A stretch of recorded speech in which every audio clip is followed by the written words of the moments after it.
আশ্রয় নিই। চলো, তুফান আসছে, চলো সবাই। লাভি, এখান থেকে চলো, তুফান আসছে, তুফান। ইউসুফ, তুফান আসছে, আমরা এখন চলে যেতে বাধ্য হচ্ছি। চিন্তা করো না, আমরা আবারও আসবো। ওই কূপের পানি লবণাক্ত। আপনি নিশ্চিত ওই কূপের পানি লবণাক্ত? হ্যাঁ, বেশ কয়েকবার আমি পথ অতিক্রম করেছি। এই কূপের পানি জীবজন্তুর জন্য উপযুক্ত নয়। কিন্তু পানি না পেলে কাফেলার সবাই মারা পড়বে। কিছু একটা করুন। আমরা এখান থেকে কিছু পানি উত্তোলন করি, আর কেউ না হোক প্রাণীগুলো তো খেতে পারবে। শুধু শুধু নিজেকে কষ্ট দিও না, বললাম তো এটা লবণাক্ত। তুলে দেখি না কি হয়। যা ইচ্ছা করো। বালতি নিয়ে এসো।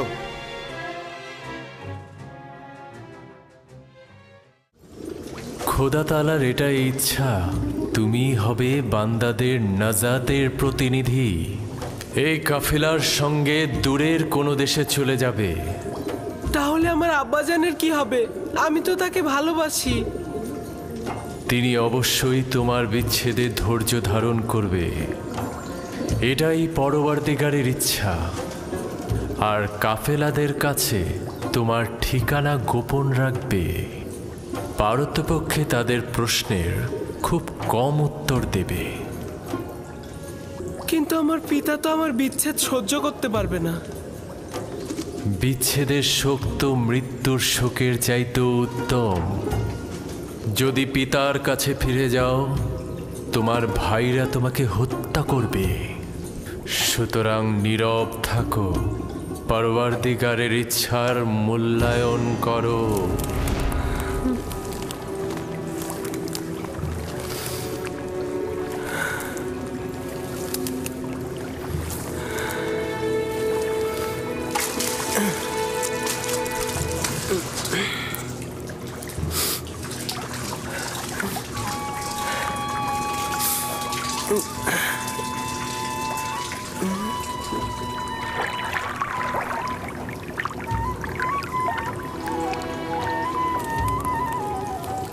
তুমি হলে বান্দাদের নাজাতের প্রতিনিধি। এই আমাকে একটু সাহায্য করো। এটা তো ভারী হলো কি করে?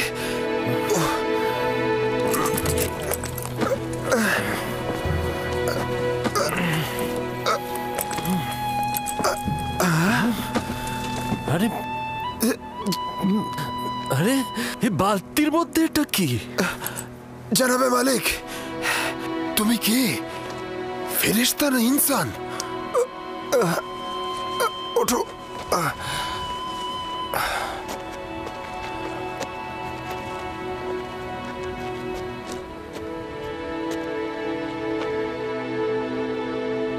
তুমি এখানে কি করছো পুত্র আমার? হে খুদা, এত সুদর্শন বাচ্চা আমি এর আগে কখনো দেখিনি। তুমি কূপের মধ্যে কি করছিলে? কারো জন্য অপেক্ষা করছিলে?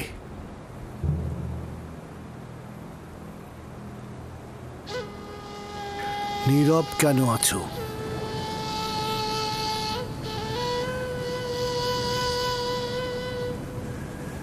আমার ভাষা বুঝতে পারছো না নাকি ভয় পেয়েছো?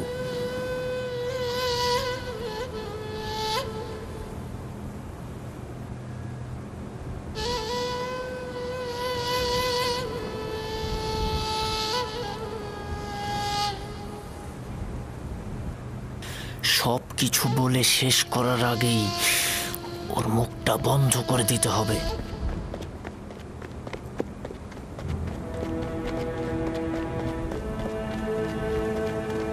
শোনো, আমিও এই প্রাণী বংশের সন্তান।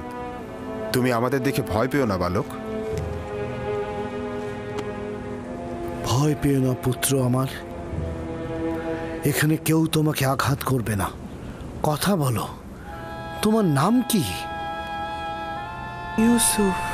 কি আশ্চর্য, তাহলে তো তুমি কথাও বলতে পারো। হ্যাঁ, বলো তো দেখি, কোন শহরের অধিবাসী তুমি? কোন গোত্রের? কার সন্তান? আমি বলবো না। আমি চাই না তাদের কাছে ফিরে যেতে। তারা আমাকে পেলে হত্যা করবে। তার মানে তোমার আত্মীয়গণ তোমাকে হত্যা করতে চেয়েছিল?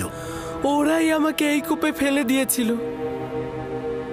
কিন্তু কি করা যাবে, তোমাকে তো ফিরতেই হবে। আমাকে তোমাদের সঙ্গে নিয়ে যাও।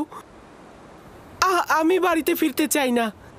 তোমার পিতামাতার তাহলে কি হবে? না, আমি পারবো না তোমাকে নিয়ে যেতে। তাহলে আমাকে অনুমতি দাও, আমি এমন জায়গায় চলে যাই যেখানে আমাকে কেউ খুঁজে না পায়।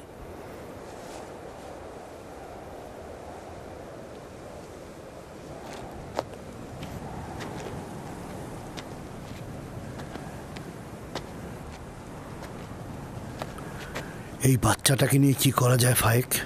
আমি চাই ওকে নিয়ে যেতে। ওর পরিবার যদি সত্যি ওকে চাইতো তাহলে কূপের মধ্যে ফেলতো। এই মাসুম চেহারা কখনো মিথ্যা বলতে পারে না। প্রকৃতপক্ষেই যদি তার জান হুমকিতে থাকে, তার জান রক্ষা করা জরুরি। ও গোলাম হিসেবেও দামি হবে। আপনি কি বুঝতে পারছেন মালিক? ওকে বিক্রি করলে কি পরিমাণ টাকা পাওয়া যাবে। আমাকে বিক্রি করে ফেলো, আমাকে গোলাম হিসাবে, দাস হিসাবে তোমরা বিক্রি করো, শুধু আমাকে এখান থেকে নিয়ে যাও। এই চেহারা দাসের নয়, তাকে নিতে হলে গোপনে নিতে হবে, কেননা তার পরিবার তাকে ছিনিয়ে নিতে পারে। যদি চাও তাহলে তোমাকে আমরা নিয়ে যেতে পারি, কিন্তু তোমাকে লুকিয়ে নিয়ে যেতে হবে, আর সেজন্য আমাদের কৌশল অবলম্বন করতে হবে। পারবে? হ্যাঁ, পারবো। আমরা এখানে কোনো বাচ্চা দেখিনি, ঠিক আছে? আমরা কোনো বাচ্চা টাচ্চা দেখিনি। এই মরুভূমিতে বাচ্চা কি করে আসবে? বাচ্চা কি এখানে থাকে নাকি? পর্যাপ্ত পরিমাণ পানি নিয়ে নাও, যত দ্রুত সম্ভব রওনা দেব।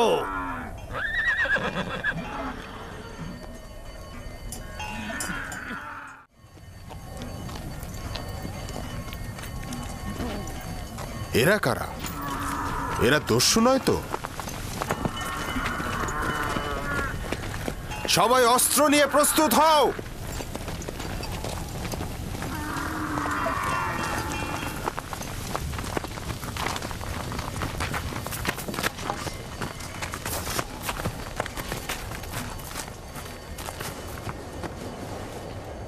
আমাদের গোলামকে তুমি কোথায় নিয়ে যাচ্ছ? কার কথা বলছো? যাকে কূপের ভেতর থেকে বের করে এনেছো, যে তোমাদের পেছনে লুকিয়ে আছে। তোমাদের গোলাম কূপের ভেতর কি করছিল? সে নিজেকে কূপের মধ্যে নিক্ষেপ করেছে, আমরা তো করিনি। তাকে বাঁচাওনি কেন? আমরা তো তাকে বাঁচানোর জন্যই দড়ি আনতে গিয়েছিলাম। যাই হোক না কেন, সে এখন আমাদের গোলাম। কোনো প্রকারে যদি সে নিজে না চায় তোমাদের সাথে যেতে? তার এইটা করার কোনো অধিকারই নেই। গোলাম তার মালিকের ইচ্ছার অনুগত। যদি সে স্বীকার করে তোমাদের গোলাম, তাহলে? যদি স্বীকার না করে তাহলে মনে হচ্ছে নিয়ে যাবে। কাফেলার শক্তির কাছে তোমাদের শক্তি নগণ্য। আমরা ওকে ফেরত দেব না। তোমরা নিজেরাই তাকে জিজ্ঞাসা করতে পারো, সে নিজে থেকেই বলবে সে আমাদের গোলাম।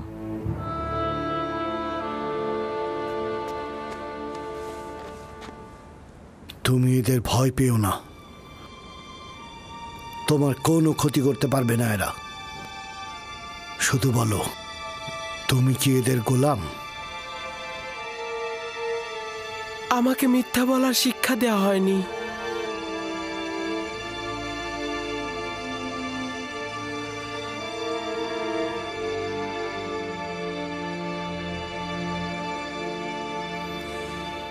এরা বয়োজ্যেষ্ঠ ও আমার ইচ্ছার মালিক। আমি তাদের কিনারায় বড় হয়েছি, তারা আমার অধিবাসী।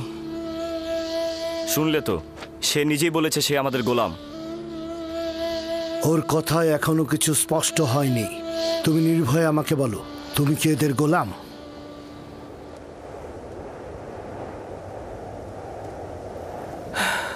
এরা বয়োজ্যেষ্ঠ ও আমার ইচ্ছার মালিক। আমি সুস্পষ্ট উত্তর এখনো পাইনি। আমি তোমাদের ইউসুফকে ফেরত নাও দিতে পারি। শক্তির প্রয়োজন হলেও তাকে নিয়ে যাব। ভুলেও এ কাজ করো না, শুধু শুধু প্রাণটা যাবে। তোমাদের কতলের সংখ্যা আমাদের থেকে কম হবে না। সত্যি করে বলো তো, এই পালিয়ে আসা গোলামের জন্য তোমরা কতটা কতল হবে আর কতটা কতল করবে? থামো সামুন। যদি হাত দ্বারাই গিট খোলা যায় তবে দাঁত কেন? ইউসুফকে মারার স্বপ্ন দেখছো?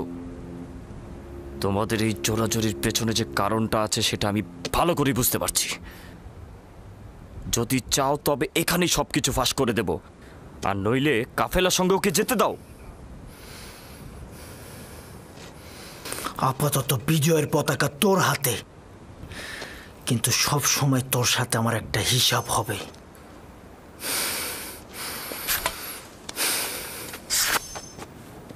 এই গোলামের মালিকানা পাওয়ার জন্যে আমার মনে হয় না কোনো রক্তপাতের দরকার আছে। ইউসুফের মালিক হব কি হব না সেটা পরের ব্যাপার, আপাতত এটা বাদ দিচ্ছি। তুমি কি তোমার মালিকদের সঙ্গে যেতে চাও?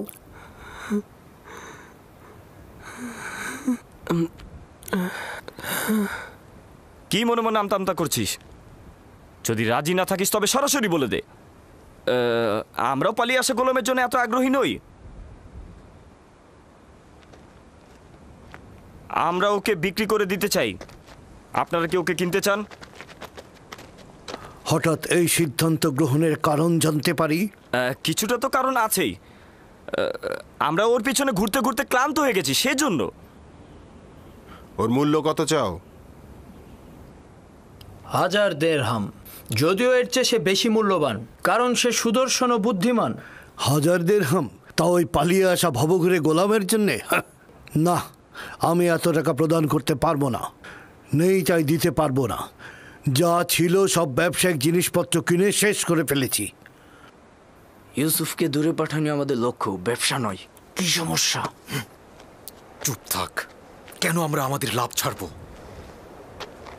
হয় ব্যবসায়ীদের কাছে যা আছে তা নিয়ে নাও, নয়তো আব্বাজানের কাছে ইউসুফকে নিয়ে চলো। এবার সিদ্ধান্ত তোমার ওপর। কত দিরহাম আছে?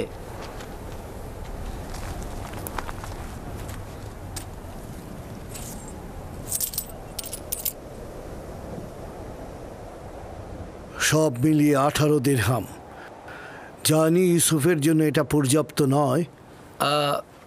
আমাদের এত ইউসুফকে বেশি দামে বিক্রি করার লোভ নেই। হ্যাঁ, ও তো অনেক সস্তা। দুনিয়াতে ওর কোনো মূল্যই নেই। এমনকি আমাদের ভেড়াগুলোর যে মূল্য আছে সেটা ওর নেই। দেখতেই তো পাচ্ছেন কি করে ব্যবসায়িক উদ্দেশ্য গোপন করে ওকে আমরা স্বল্প মূল্যে বিক্রি করে দিচ্ছি। নিশ্চিত থাকো, এই উপহাসের জবাব তুমি নিশ্চয়ই পাবে। কি হলো, তোমাদের গোলামকে কি তোমরা বিক্রি করবে না? করব, বিক্রি করব। তবে আমাদের কিছু শর্ত আছে। কি শর্ত? প্রথমত, ওকে তোমরা বেঁধে নিয়ে যাবে যাতে পালাতে না পারে। আর দ্বিতীয়ত, ওকে দূরের কোনো দেশে নিয়ে যাবে যাতে সে কোনোদিন আর ফেরত আসতে না পারে।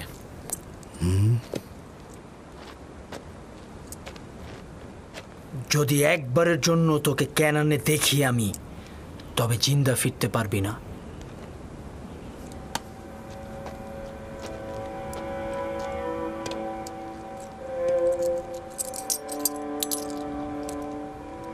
আমি যে কিনলাম তার সনদ লাগবে, নইলে গোলামকে আমি কোথাও বেচতে পারবো না। আচ্ছা, ঠিক আছে। ফালেক, চামড়া ও জওহার নিয়ে এসো।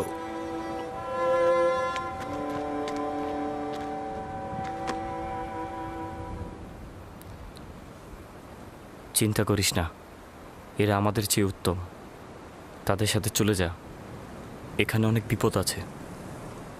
আমাকে ক্ষমা কর, আমি তোর জন্য কিছুই করতে পারলাম না। এইটা খোদাবান্দেরই ইচ্ছা যে আমি কাফেলদের সঙ্গে যাব, কিন্তু তোমারও ভাইজানদের জন্য আমি চিন্তিত। খোদা তোমাদের রহম করুক। আমি সবার জন্য দোয়া করব। এমন না হয় আব্বাজান আমার বিরহে কষ্ট পাক, তাকে সান্ত্বনা দিও। গোলামের পরিচয় লেখো, আর সদিচ্ছায় যে বিক্রি করলে তাও লেখো। আর ভুলে যেও না সনদের নিচে নাম ও মোহর উল্লেখ করতে হয়। লাবি, বেনিয়ামিনের প্রতি যত্ন নিও। তোকে একটু আদর দিতে ইচ্ছে করছে, কিন্তু এরা তো আমাকে সন্দেহ করবে। নিজের দিকে খেয়াল রাখিস। খোদাবান তোর পাশে সব সময় আছে। নিজেকে তার উপর ছেড়ে দে। সে অতীতের ন্যায় তোকে সবসময় হেফাজত করবে।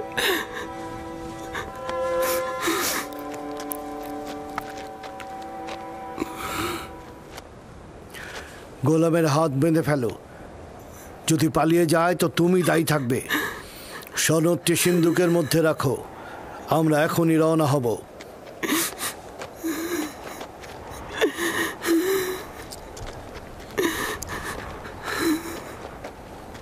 চলো যাই।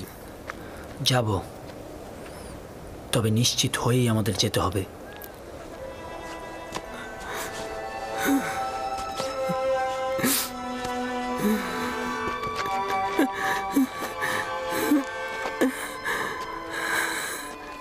রওনা করো, চলো যাই।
এই কান্নার আরতির কারণটা কি?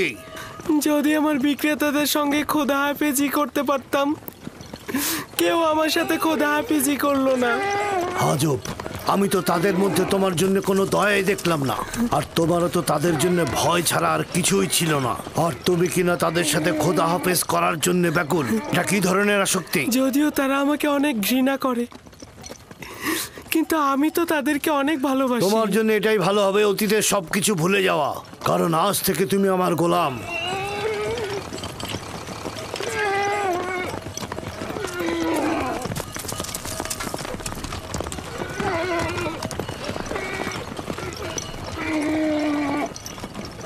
গোলামের বিক্রেতারা আমাদের অনুসরণ করছে না তো?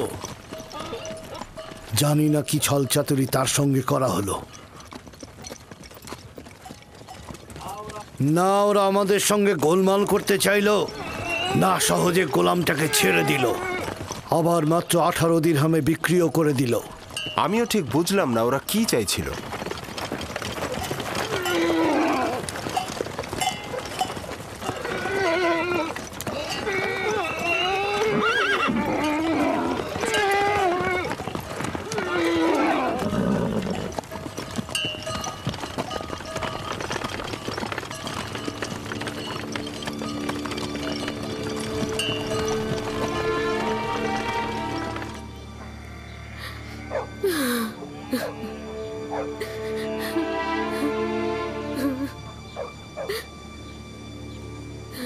অনুভব করছি ইউসুফের অবস্থা ভালো নয়। বুকের মধ্যে খুবই কষ্ট হচ্ছে আমার।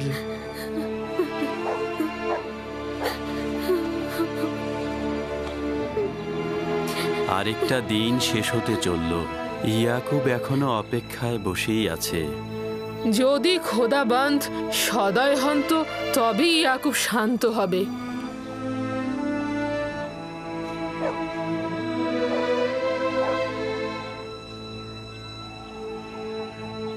আমার মনে হচ্ছে ঘটনার জন্য আমিই দায়ী। খোদাবন্ধ আমাদের ক্ষমা করুক। আমি শুধু চেয়েছিলাম ইউসুফ যেন নেতৃত্ব না পায়। ও কতল হোক এটা আমি চাইনি। ইয়াকুব নবী বিশ্বাস করছে না, কিন্তু ইউসুফ তো কতল হয়েছে।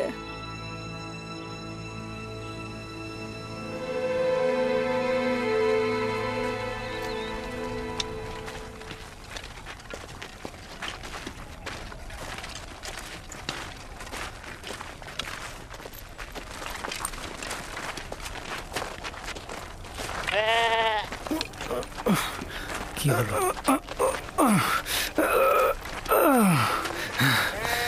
কি হয়েছে? হ্যাঁ,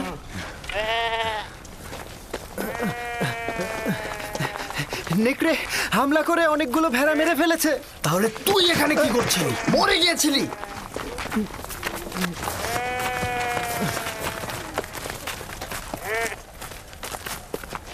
নেকড়ের সংখ্যা অনেক ছিল আর আমি সেখানে একা ছিলাম। কয়েক দিক থেকে আক্রমণ করেছে। এখানে আমার দোষটা কি? আজ পর্যন্ত নেকড়ে একটি ভেড়াকেও মারতে পারিনি। আজ এমন কি হলো? আরো অনেক কিছু ঘটবে। এখন থেকে আরো অনেক বালা মুসিবতের জন্য অপেক্ষা করো। একে একে আরো অনেক বাধার সম্মুখীন হব আমরা। এটা তো মাত্র শুরু, আরো কত বাকি আছে। নেকড়েগুলো যে আমাদের হামলা করেনি এটাই তো অনেক। আমি তোর কথা সহ্য করতে করতে ক্লান্ত হয়ে গেছি।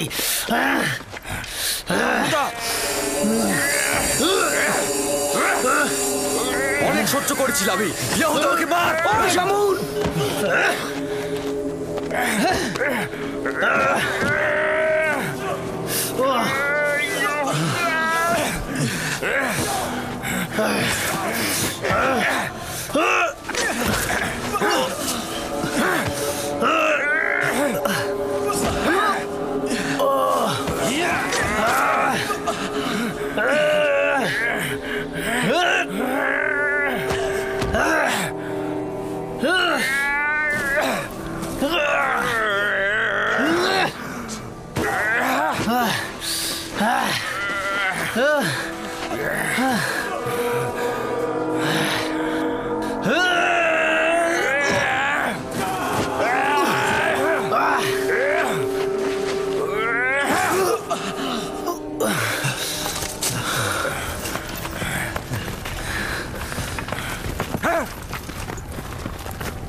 বড় হয়েছি, তারা আমার অধিবাসী। শুনলে তো, সে নিজেই বলেছে সে আমাদের গোলাম। ওর কথায় এখনো কিছু স্পষ্ট হয়নি। তুমি নির্ভয়ে আমাকে বলো, তুমি কি এদের গোলাম? আমি তোর কথা সহ্য করতে করতে ক্লান্ত হয়ে গেছি।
দাঁড়াও, দাঁড়াও সবাই, এব্রানি গোলাম পালিয়েছে। দাঁড়াও সবাই।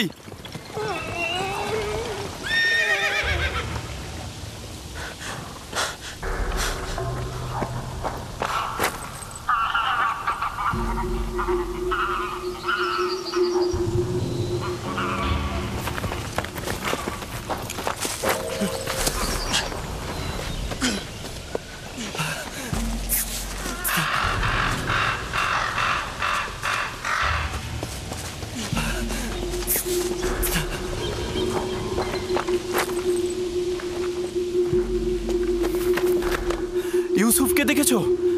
ওই যে ওই বাচ্চাটার কথা বলছি। আমি তো দেখিনি ওকে। কখন নিয়ে আসলে? সঙ্গে করে এনেছিলাম, এখন দেখি ও নেই। তার সাথে তোমার কি কাজ? ফালেক ওকে আমার কাছে অর্পণ করেছিল, এখন যদি হারিয়ে যায় আমাকে কঠিন শাস্তি দেবে।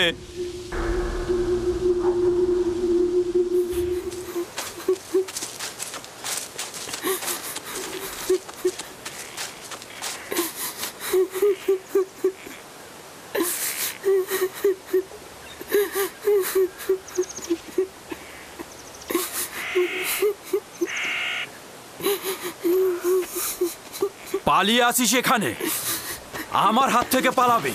ওঠ, এত বড় সাহস!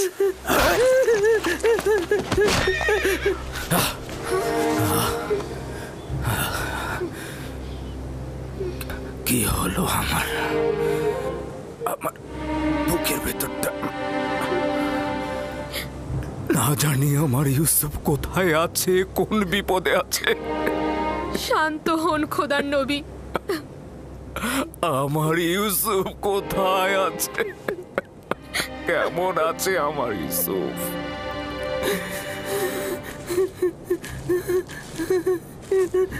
এখন দেখি তুই কি করে পালিয়ে যাস। আমার সবচেয়ে বড় ভুল হয়েছে তোর পা দুটো না বাঁধা। পা বাঁধলে আর তুই পালাতে পারতি না। এখন তোর পা দুটো আমি ভেঙে ফেলবো।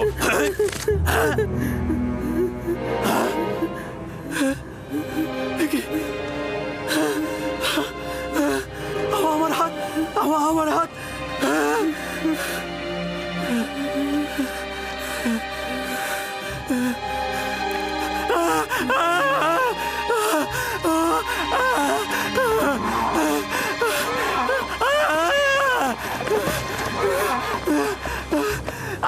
কি হয়েছে তোমার?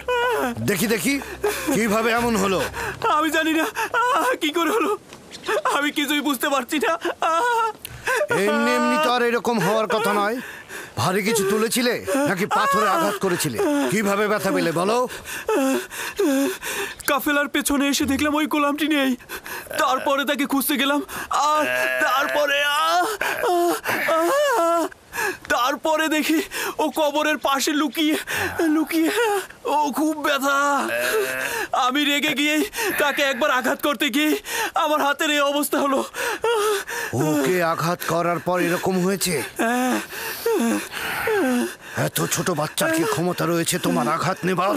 চিন্তা করলে না তার কথা তোমার উপর প্রতিশোধ নিতে পারে? ছোট লোক কথা কর। আমরা তো তাকে বিক্রয় করার জন্য নিয়ে যাচ্ছি। এইরকম আঘাত থাকলে আমরা তো কোনো মূল্যই পাবো না। পালিয়েছিলে কেন? আমি পালাইনি, আমার আম্মাজানের মাজার এটা। খোদা হাফেজি করছিলাম।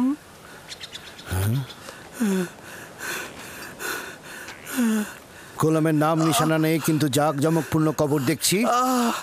গোলামের মায়ের কবর তো এরকম হতে পারে না।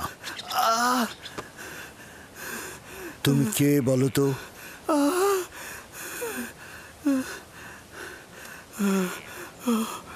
আঘাতটা খুব বেশি লেগেছে না?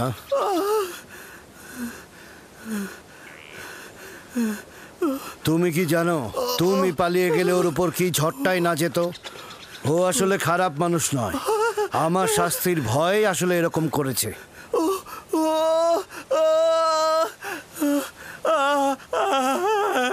তাকে কি তুমি এখন ঘৃণা করছো?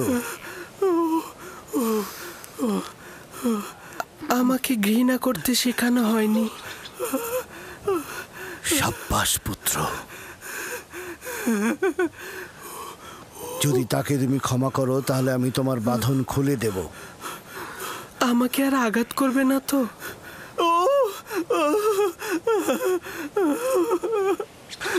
ইব্রাহিমের খোদার কসম, আমি থাকতে আর কেউ কোনোদিন তোমার গায়ে হাত দিতে পারবে না। একাত্মবাদী খোদা মানো? আমি মালিক ইবনে ইবনে আল কাইদ ইবনে ইসমাইল ইবনে ইব্রাহিম। আমি ইসমাইল জাবিউল্লাহর বংশধর। তুমি কার সন্তান? আমিও সন্তান। কার সন্তান? আমি কূপের সন্তান। তাহলে বলতে চাচ্ছ না কে তোমার পিতা? বললাম তো আমি কূপেরই সন্তান। তুমি কালকে যে কূপটা দেখেছো, আমি সেখানেই জন্মেছি। হকের বার্তাবাহক আমার উপরে জাহির। আমি আর তোমাকে কখনো পরিচয় জিজ্ঞেস করব না।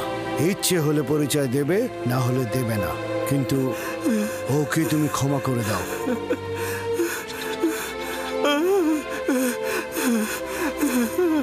আমি অনেক আগেই তাকে ক্ষমা করে দিয়েছি।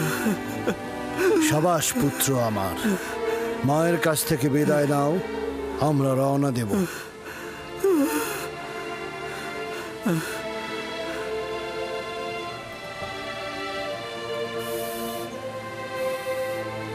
সবাই প্রস্তুত হও, আমরা এখনই রওনা করব।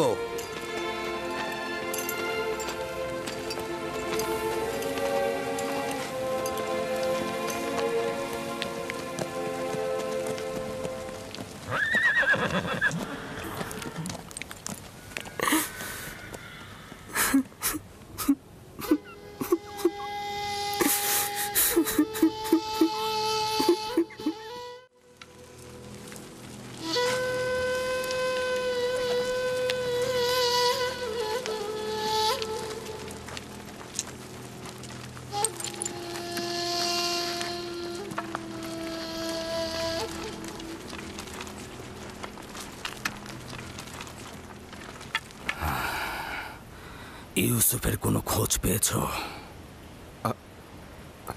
তার মানে কি ও হারিয়ে গেছে? আপনারা কেন জখম হয়েছেন? এখন থেকে বনি ইসরায়েলেরা না কোনো বরকত কল্যাণ দেখবে, না তাদের জীবনে কোনো সুসংবাদ আসবে। ইউসুফকে যে নেকড়েরা হামলা করেনি তা আমি ভালো করে বুঝতে পারছি। তোমরা জানো ইউসুফ কোথায়।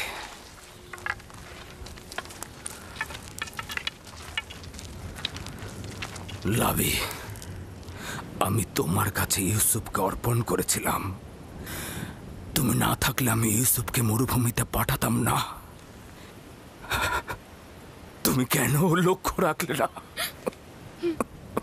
লাভি, ইউসুফ কোথায় বলো? আমি জানি তোমরা জানো ইউসুফ কোথায়। বলো ইউসুফ কোথায়?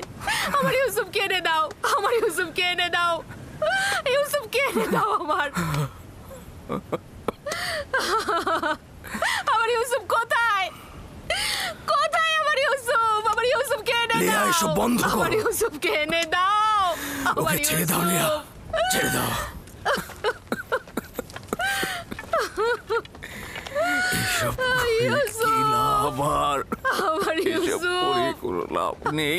ছেলেটার কিছু বিষয় আমার অদ্ভুত লেগেছে। জানি না তোমরা লক্ষ্য করেছো কিনা। তুফানে পথ হারিয়ে না ফেললে আমরা কিন্তু এ পথে আসতাম না, আর ঘোড়াগুলো যদি কূপের কাছে থেমে না যেত আমরাও থামতাম না, আর যদি তৃষ্ণার্ত না হতাম তাহলে পানীয় উত্তোলন করতাম না। এই সব কিছু খোদার ইচ্ছায় ঘটেছে, নইলে এই গোলাম আমাদের নসিবে আসতো না। যা তোমার রিজিকে থাকবে তা তুমি পাবেই, সেটা তুমি চাও বা না চাও। এর মধ্যে আবার কিছু জিনিস আছে যেটা একেবারে তোমার হাতে তুলে দেয়া হবে, যেটা তোমাদের নিজেদের কিসমত, যা খোদাবান্দা স্বয়ং নির্ধারণ করে দিয়েছেন সেটার কাছে পৌঁছতে পারো। খোদা তাআলার অশেষ রহমতে এই সফরে এই গোলাম আমাদের নসিবে ছিল।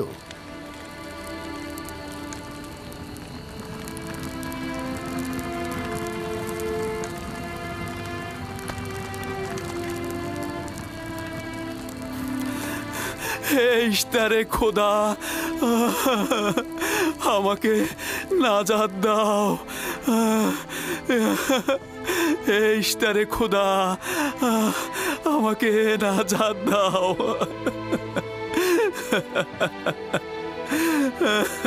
ইশতারে খোদা, আমাকে নাজাত দাও। আমি আর পারছি না, নাজাত দাও।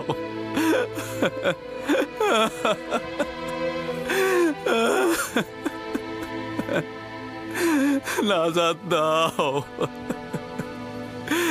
ইশতারে খোদা, আমাকে নাজাত দাও।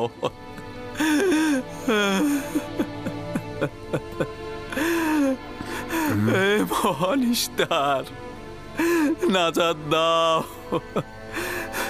আমাকে নাজাত দাও। এই ব্যথা আমাকে কতল করে দিচ্ছে। আমাকে নাজাত দাও। এই ইশতারে খোদা, এই ব্যথা থেকে মুক্তি দাও।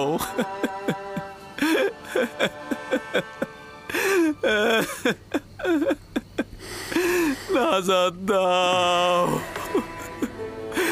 নাজাত দাও।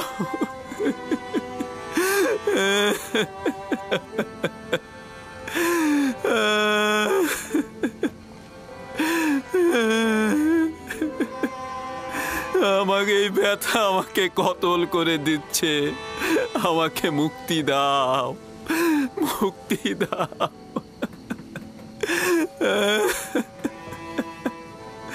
আমাকে নাজাত দাও, আমাকে নাজাত দাও। এইটা আমাকে নাজাত দাও।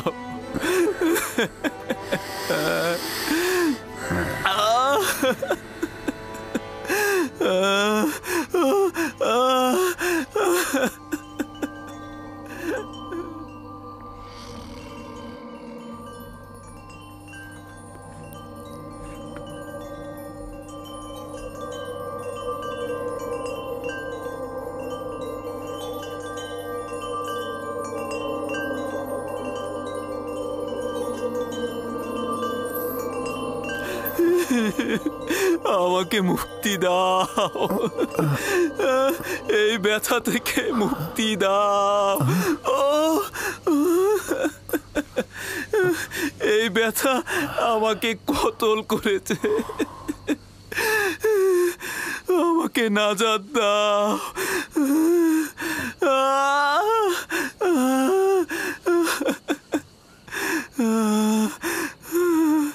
আমাকে নাজাত দাও।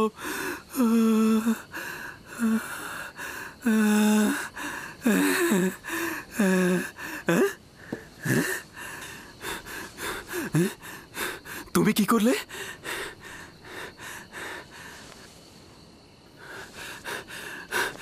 তোমার হাতগুলো আমাকে সাফা প্রদান করেছে। আমি তো কিছুই করিনি, সবাই তো এটাই করে। একটু মালিশ করে দিলেই তো ব্যথার পরিবর্তন হয়। কিন্তু এর আগে জনাব মালেক আমার হাতে কত কিছু দিল, মালিশ করলো। কই, তখন তো ব্যথা কমলো না? এখন তো ব্যথা নেই।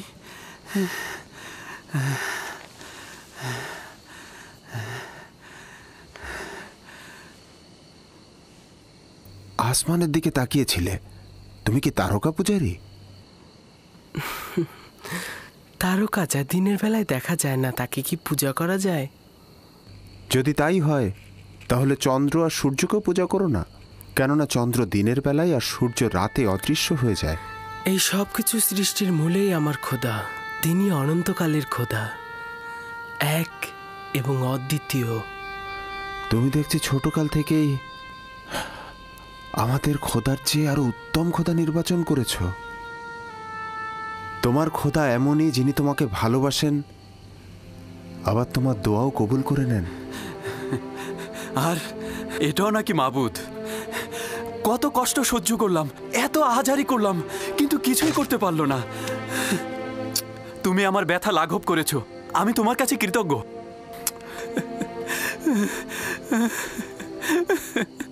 আমি তোমার কাছে কৃতজ্ঞতা জ্ঞাপন করছি। এই কয়েক ঘন্টায় ব্যথায় আমার জান যাবার উপক্রম হয়েছিল। আমি তোমাকে চর মারার জন্য তোমার কাছে ক্ষমা প্রার্থনা করছি। চরটি ভালো ছিল। যদি চর আপনার হেদায়েতের কারণ হয় তাহলে আমি সন্তুষ্ট। এই এলাকার অধিবাসী হিসেবে এখানকার সব পথ সম্পর্কে আমি অবগত। প্রতিবার আমি কাফেলারদের পথ দেখাই, কিন্তু এবার মনে হচ্ছে তুমি আমাদের পথ দেখাবে। হেদায়েত তার হাতে। তিনি যাকে চাইবে হেদায়েত করবে, যাকে চাইবে না হেদায়েত করবে না, তাকে অন্ধকারে ডুবিয়ে রাখবে।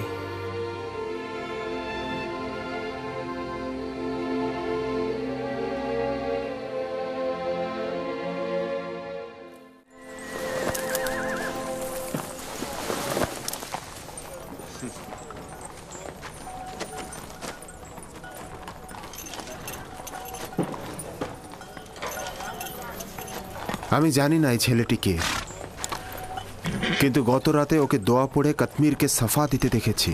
ওর আসমানে খুদার কাছে ওর দোয়া কবুল হয়। সম্ভবত ও খুদার আশুলিয়া। কাশ্মীরের সাফা প্রাপ্তির সঙ্গে ওর খোদার আশুলিয়া হওয়ার সম্পর্ক নেই। গতকালই তো বলেছিলাম ইউসুফ যদি ওকে ক্ষমা করে তাহলে সে সাফা পাবে। কিন্তু আপনি আমার খোয়াবকে কি বলবেন? আমি খোয়াবে দেখেছি ও যেদিক দিয়ে যাচ্ছে সেদিকে সবুজ গাছে ভরে যাচ্ছে। খোয়াব তো কোনো মানদণ্ড হতে পারে না।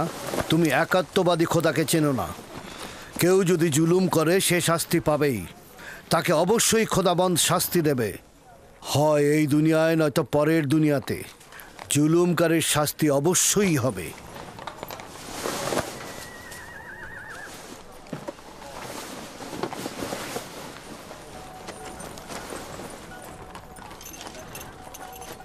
এই অঞ্চলটি সবুজ ও আনন্দময় ছিল, কিন্তু এবছর অনাবৃষ্টিতে আমাদের ফসলগুলো সব ঝুঁকির মুখে। আমি এই অঞ্চলের বাসিন্দা। যদি বৃষ্টি না হয় তাহলে দুর্ভিক্ষে সব শেষ হয়ে যাবে।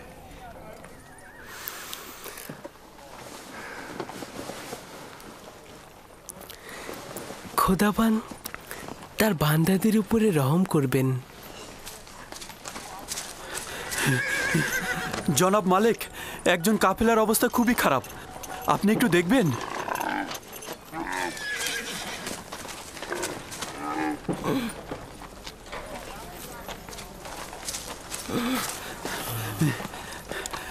জনাব মালিক, উনি আগে থেকে বিমার ছিলেন, কিন্তু আজকে খুবই খারাপ অবস্থা। তার অবস্থা তো সত্যিই অনেক খারাপ।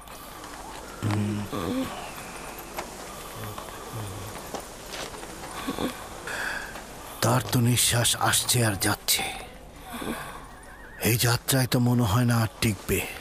কিন্তু উপায় কি? তাকে এভাবে ফেলে রেখে তো আমরা যেতে পারি না। গতিময় বিছানা তৈরি করো আর সেটা গাধার পিঠে বেঁধে দাও। গাধায় কাফেলাকে অনুসরণ করবে। আপনি ভালো হয়ে যাবেন, বাঁচা মরা খোদার হাতে।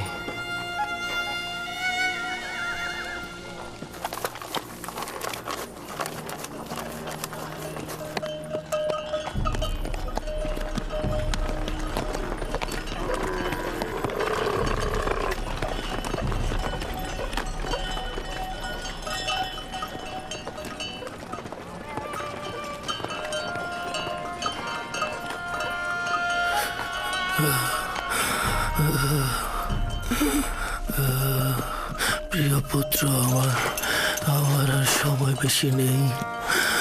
আমি আর বেশিক্ষণ বাঁচব না। তুমি চলে যাও, আমি মারা পড়বো। আমি আছি আপনার কিনারায়, চলে যাও। আপনি উত্তেজিত হবেন না।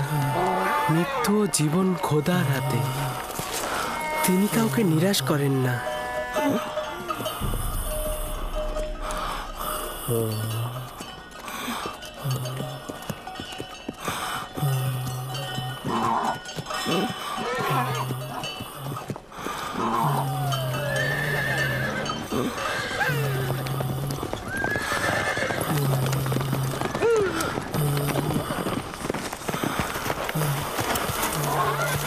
তুমি রোগীর সঙ্গে সঙ্গে কেন হাঁটছো?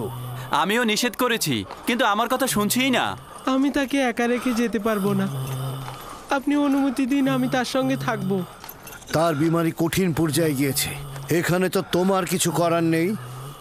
খোদাবান সাহায্যকারীদের ভালোবাসে, আপনি চিন্তিত হবেন না। লক্ষ্য রেখো ওর দিকে।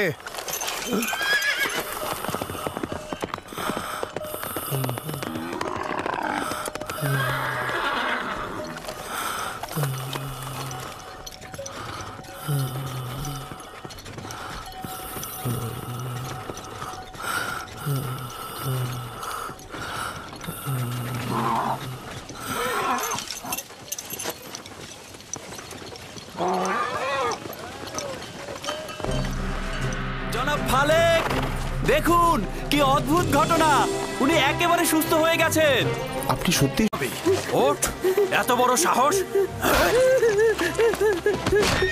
না জানি আমার ইউসুফ কোথায় আছে, কোন বিপদে আছে। আমি তোমার কাছে ইউসুফকে অর্পণ করেছিলাম, তুমি না থাকলে আমি ইউসুফকে মরুভূমিতে পাঠাতাম না।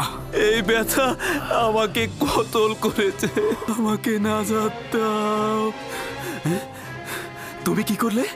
তুমি রোগীর সঙ্গে সঙ্গে কেন হাঁটছো? আমিও নিষেধ করেছি, কিন্তু আমার কথা শুনছিই না। আমি তাকে একা রেখে যেতে পারবো না। আপনি অনুমতি দিন, আমি তার সঙ্গে থাকবো।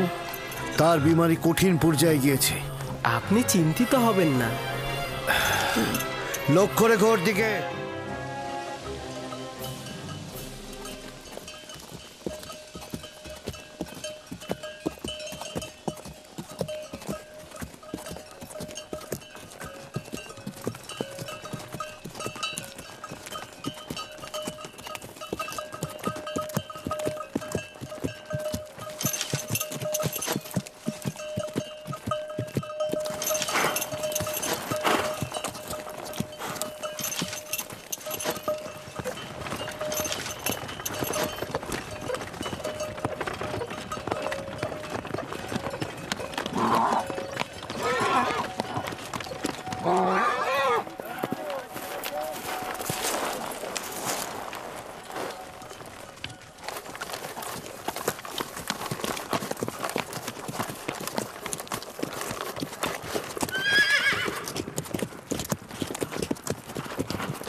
জনাব ফালেক, জনাব ফালেক, দেখুন উনি একেবারে সুস্থ হয়ে গেছে। উনি মৃত্যুর কোল থেকে নাজাত পেয়েছেন। দেখুন কি অদ্ভুত ঘটনা, উনি একেবারে সুস্থ হয়ে গেছেন। আপনি সত্যিই সুস্থ? দেখতেই তো পাচ্ছ, আমি দাঁড়িয়ে আছি। তুমি ওনাকে সাফা দিয়েছো? আমি? যেভাবে কাতমিরের হাতকে সাফা দিয়েছিলে? খোদাবান সাফা দিয়েছে, আমি তো শুধু দোয়া করেছি। জনাবে মালিক, জনাবে মালিক, দেখুন এই বৃদ্ধ লোকটি সাফা পেয়েছে। জনাবে মালিক।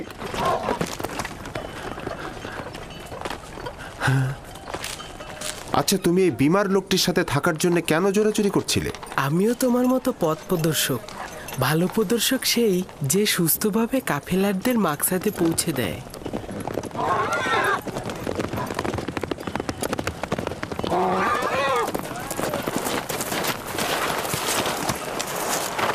ব্যাপার কি? সবাই থেমে গেলে কেন? ইউসুফ আমাকে বলল এই গতিময় বিছানা থেকে নেমে এসো।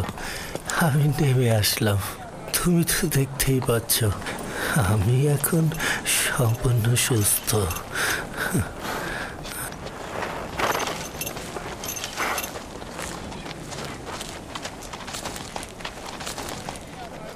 আরে আপনি তো সুস্থ হয়ে গেছেন।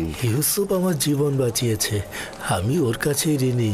ও যদি আমার সেবা যত্ন না করতো, নিঃসন্দেহে আমি এতক্ষণে মারা পড়তাম। আমি তো শুধুমাত্র আপনাকে সামান্য যত্ন করেছি, এইটা তেমন কিছু নয়। উনি তো একেবারে মৃত্যু সজ্জায় ছিলেন, ওনার বাঁচার কোনো আশাই ছিল না।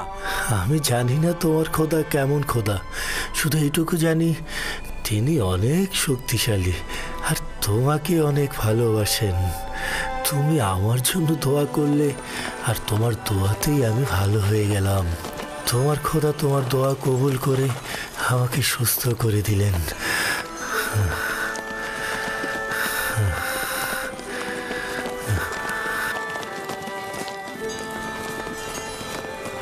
সবাই রওনা করো।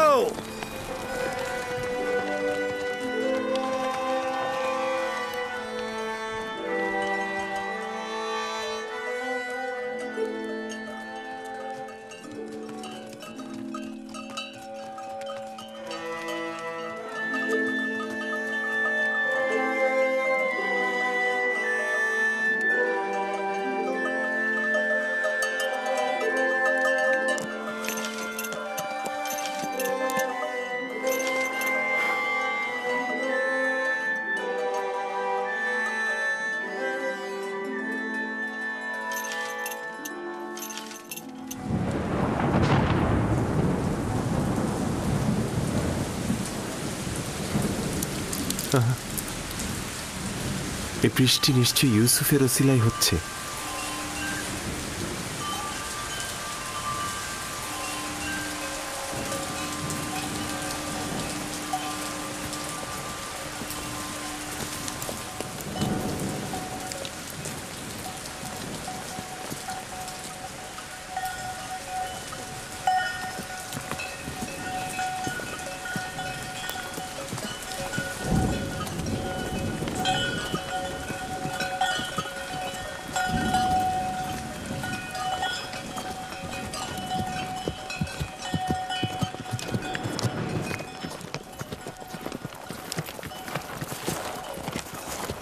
ওই সামনে মিশরের সীমানা।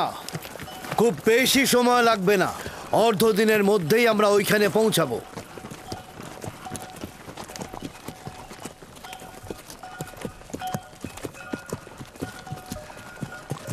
এখন পর্যন্ত যে আসলাম সীমান্ত রক্ষিত দেখিনি।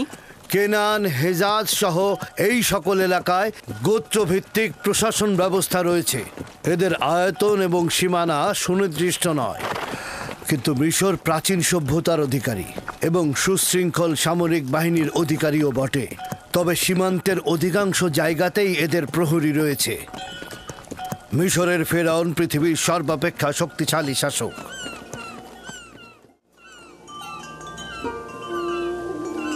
খোদাবান, আমি নিজেকে তোমার উপরে অর্পণ করেছি। এখানে তুমি ছাড়া আমার আর কেউ নেই।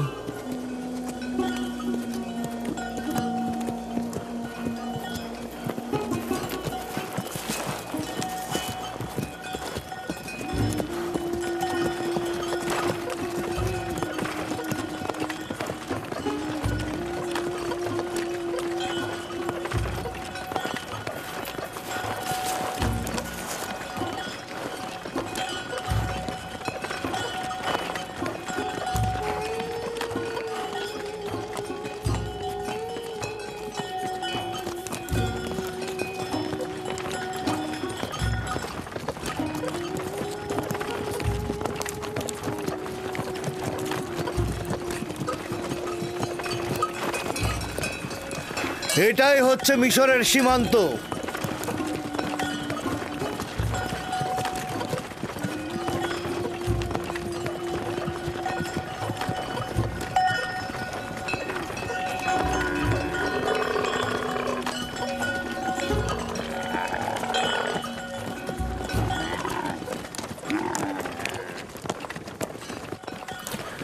জানি না কোথায় যাচ্ছি। এই অজানা গন্তব্যে খোদা তাআলা তুমি আমার সহায়।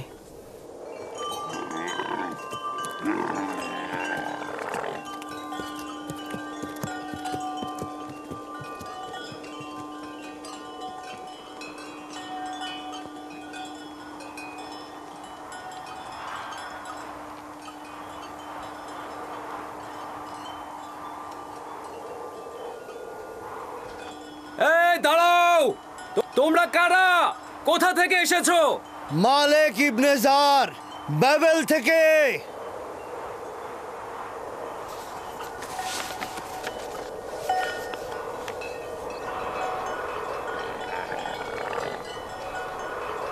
তোমরা যেতে পারো। চলো।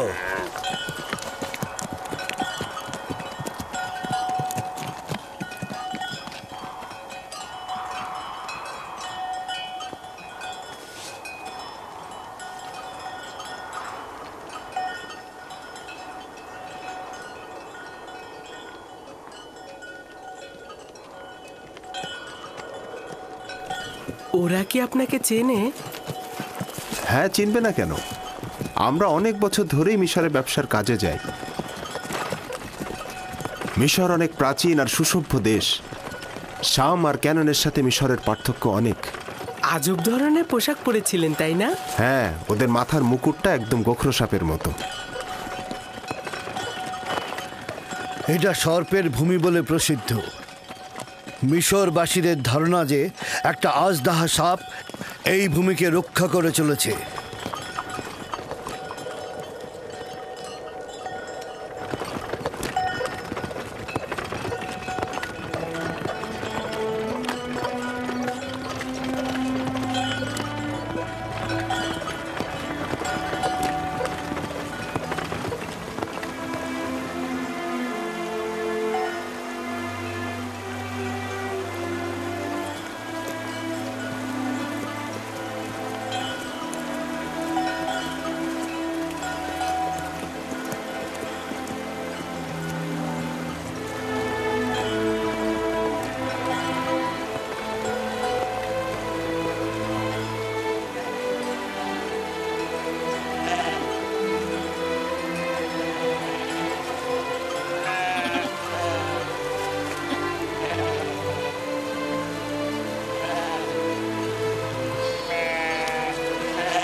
আমাদেরও গরু আর ভেড়া রয়েছে, তবে এই পরিমাণ নয়।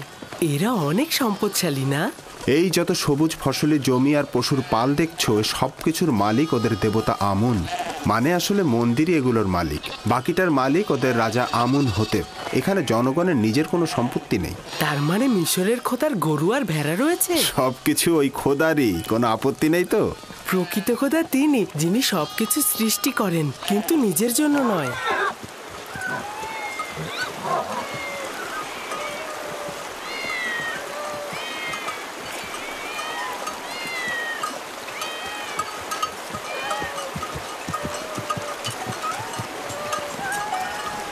এই বিড়ালগুলো এখানে কি করছে?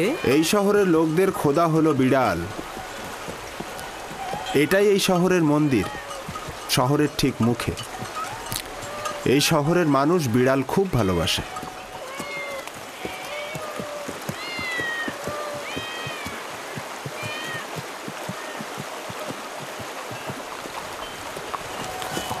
কি ব্যাপার, আমার দিকে ভাবে তাকিয়ে আছো কেন?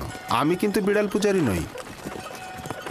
আর অন্য সবার খোদা তোমার খোদার মতন ত্রুটিহীন আর অতুলনীয় নয়। জনাবে মালিক, এই শহরের খোদা হচ্ছে বিড়াল, তারা আবার খাবারও খায়।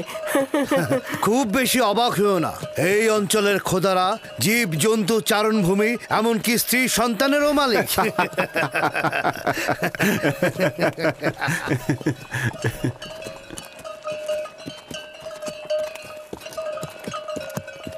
তার মানে মিশরে একাত্মবাদী খোদার ইবাদত হয় না?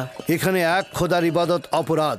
তুমি কখনো এক খোদার কথা কাউকে বলবে না, আর ভুলেও কখনো এদের খোদাকে তিরস্কার করবে না, তাহলে কিন্তু রক্ষা পাবে না।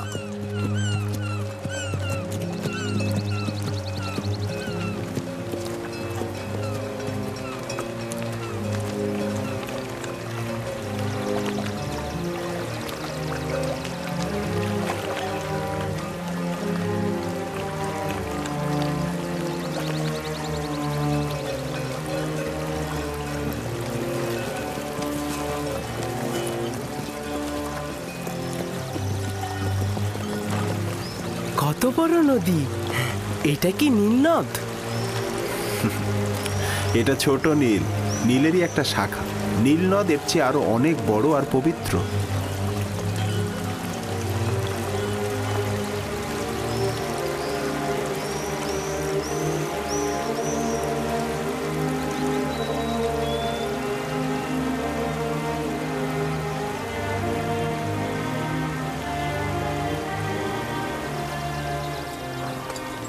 কেন পবিত্র?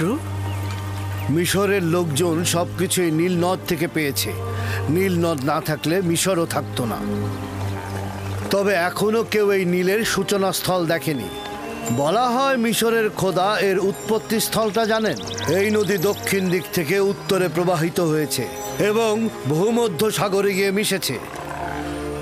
আমরা এখন উত্তর থেকে দক্ষিণে প্রাচীন শহর টেবসের দিকে যাচ্ছি। তেবস আমন খোদার শহর।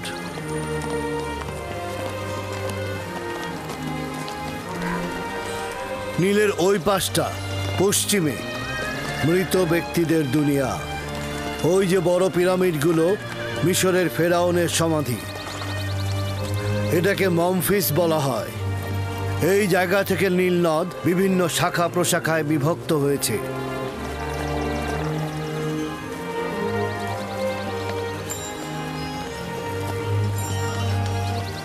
যদি ইউসুফকে মিশরের একজন সম্পদশালী ব্যক্তির কাছে বিক্রয় করি, তাহলে ইউসুফও যেমন প্রশান্তি ও নেয়ামত পাবে, তেমনি আমরাও অধিক লাভবান হব। আফসোস, যদি ইউসুফকে বিক্রি না করা লাগতো। সেটা সম্ভব নয়।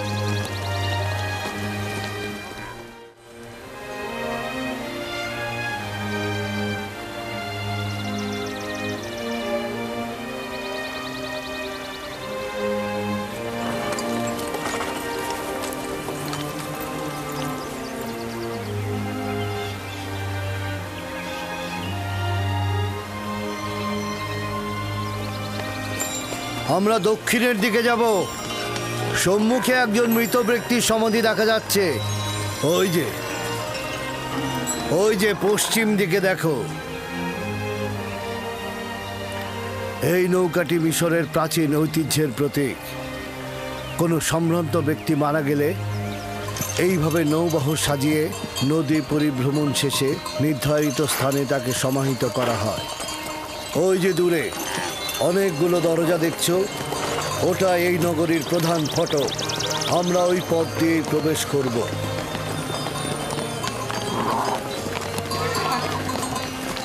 এই হলো 100 দরজা বিশিষ্ট তেবস শহর। 100 দরজা?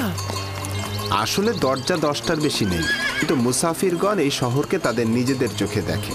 তারা তাদের শহরে ফিরে এই 10 দরজাকে 100 দরজা বানিয়ে বলে।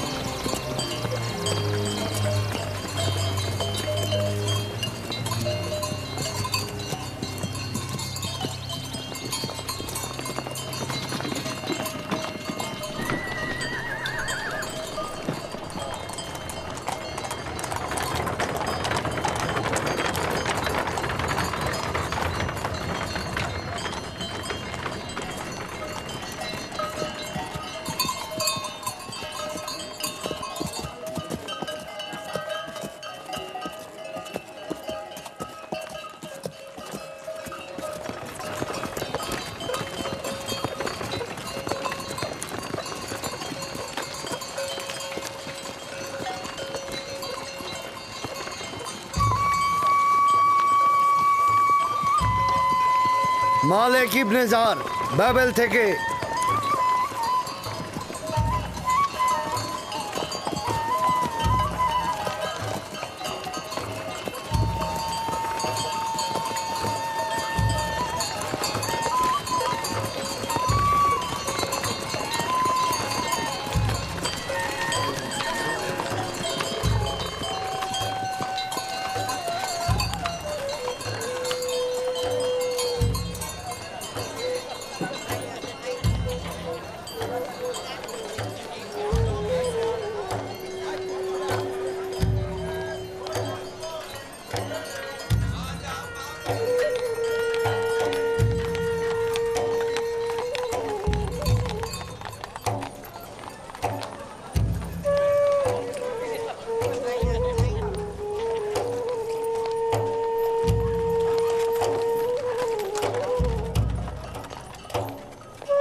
কি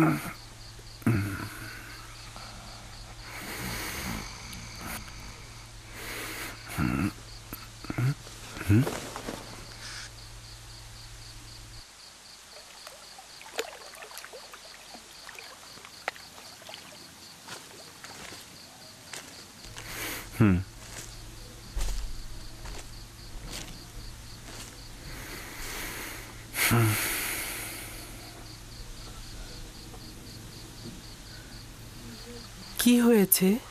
কেন ঘুমাচ্ছেন না? আমার ভয় লাগছে তুমি পালিয়ে যাবে।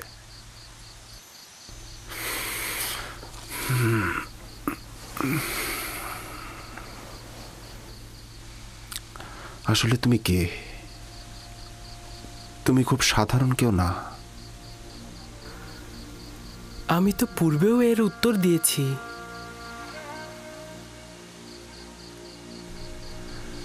আমার খোদা তোমার খোদার থেকে দুর্বল আর অক্ষম। তোমার খোদার সম্পর্কে বলবে? তুমি আমার খোদাকে সবখানে হাজির দেখেছো, তাকে সব কর্মে শক্তিশালী জানো।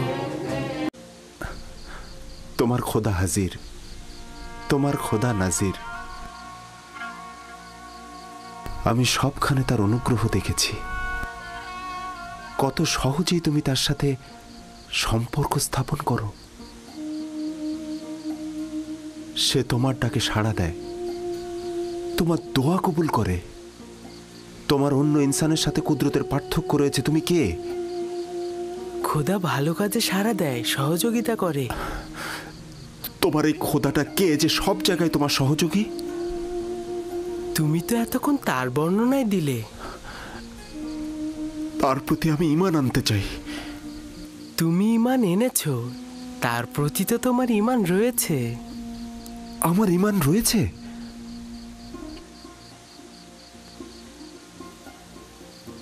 তুমি আমার খোদাকে সবখানে হাজির দেখেছো, তাকে সব কর্মে শক্তিশালী জানো। তোমার দৃষ্টিতে সে সকলের আশ্রয়দাতা, উত্তরদাতা।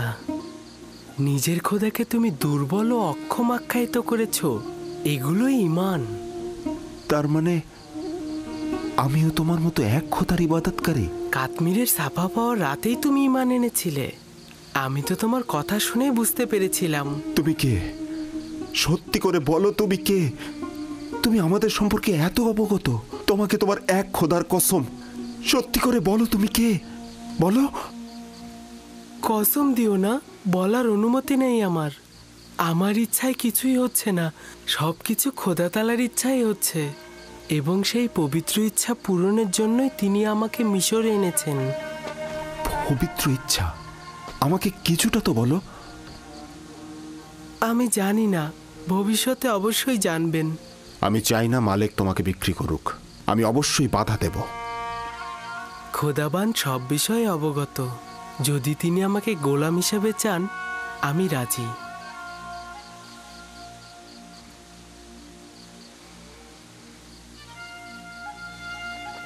খোদাবান সকলকে ভালোবাসেন, সকলের দিকে লক্ষ্য রাখেন। এখনো বলবে না তোমার পিতার নাম? আপনাকে বলেছি তো, আমি কূপের সন্তান। যে কূপ থেকে তোমাকে বের করেছি? ঠিক আছে, বলো না। একদিন তো অবশ্যই জানতে পারবো।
হে ক্ষমাশীলদের চাইতে অধিকতর ক্ষমাশীল, আমাকে যে হাদিয়া প্রদান করেছিলে তা ফিরিয়ে নিলে কেন?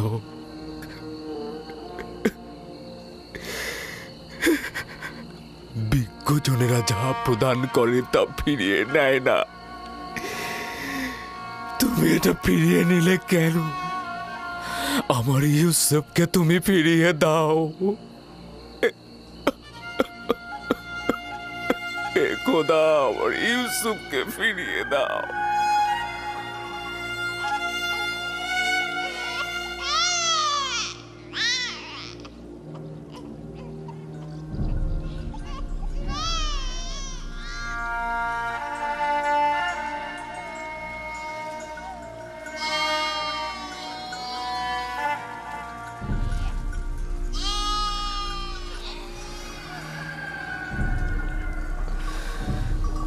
যেখানেই থাকো নিজের হেফাজত করো। আমার বিশ্বাস তুমি এখনো জীবিত আছো।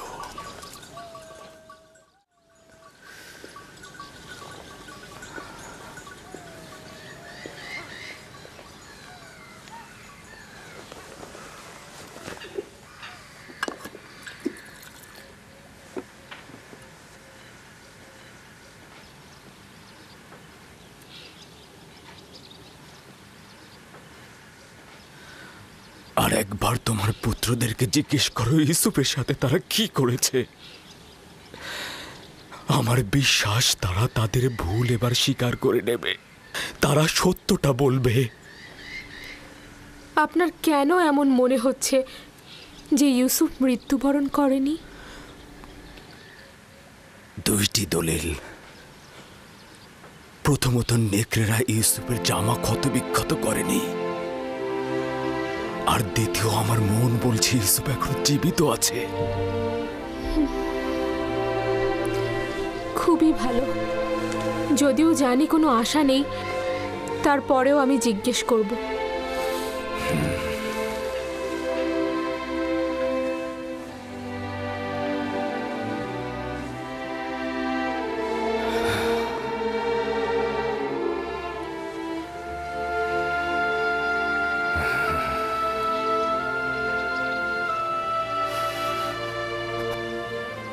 আমি চাই তারা তাদের ভুল স্বীকার করে তওবা করুক।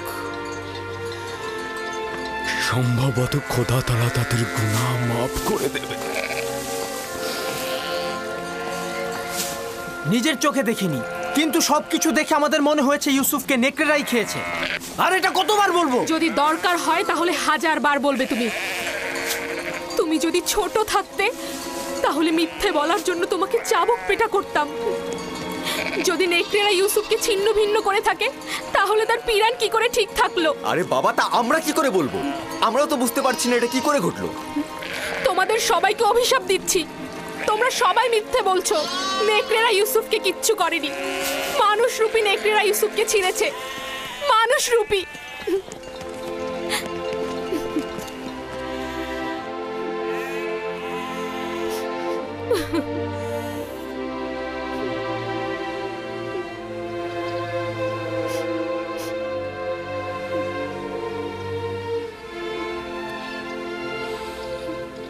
আমি জানি ওরা আবারও বলেছে নেকড়ে ইউসুফকে খেয়ে ফেলেছে। আশা করি খুব দেরি হবার পূর্বেই ওরা ভুল স্বীকার করবে। 110 কেউ আছে? 250। 250। আমি 300 দেব। 300। 300। আর কেউ আছে? আর কেউ? 300। আর কেউ আছে?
জনাব মালিক,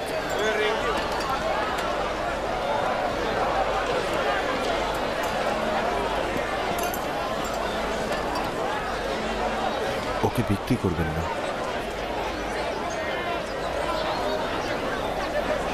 আমার নিজেরও তাকে বিক্রি করার ইচ্ছে নেই, কিন্তু দেখছো তো সে নিজেই বিক্রি হতে ইচ্ছুক।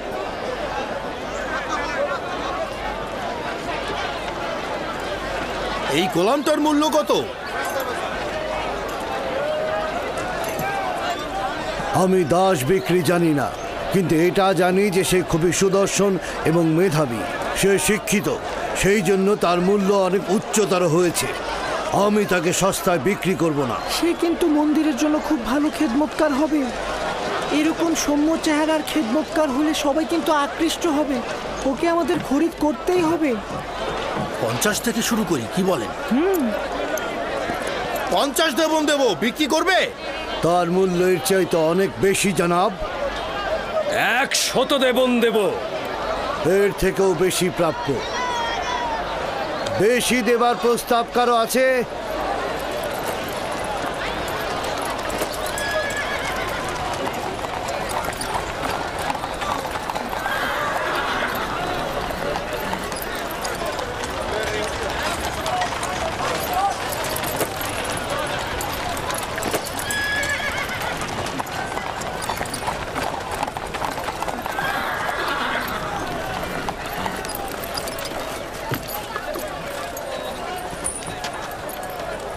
এই দাসগুলোকে দেখুন, এরা কম খায় কিন্তু বেশি কাজ করে। জনাব পুতিফারকে অভিনন্দন। খোশ আমদেদ, খোশ আমদেদ। জনাব, এই দাসগুলো খুবই শক্তিশালী। দুটো ঘোড়ার কাজ একাই করে দেবে।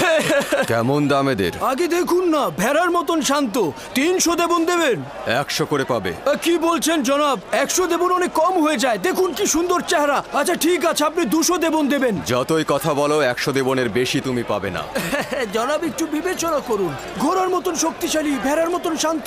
আমি তোমাকে বলেছি বিক্রয় না করতে চাইলে রেখে দিতে পারো। কি বলছেন জনাব? বাচ্চাটা কিন্তু অনেক সুদর্শন, কি বলো, তাই না? হ্যাঁ, সামর্থ্য থাকলে কিনে নিতাম। আচ্ছা ঠিক আছে, ঠিক আছে। এইগুলোকে গাড়িতে তোলো, তাড়াতাড়ি গাড়িতে তোলো। জনাব, আপনি যে 200 টাকা করেন, এটা কিন্তু এই বাজারের কোনো জায়গায় পাবেন না।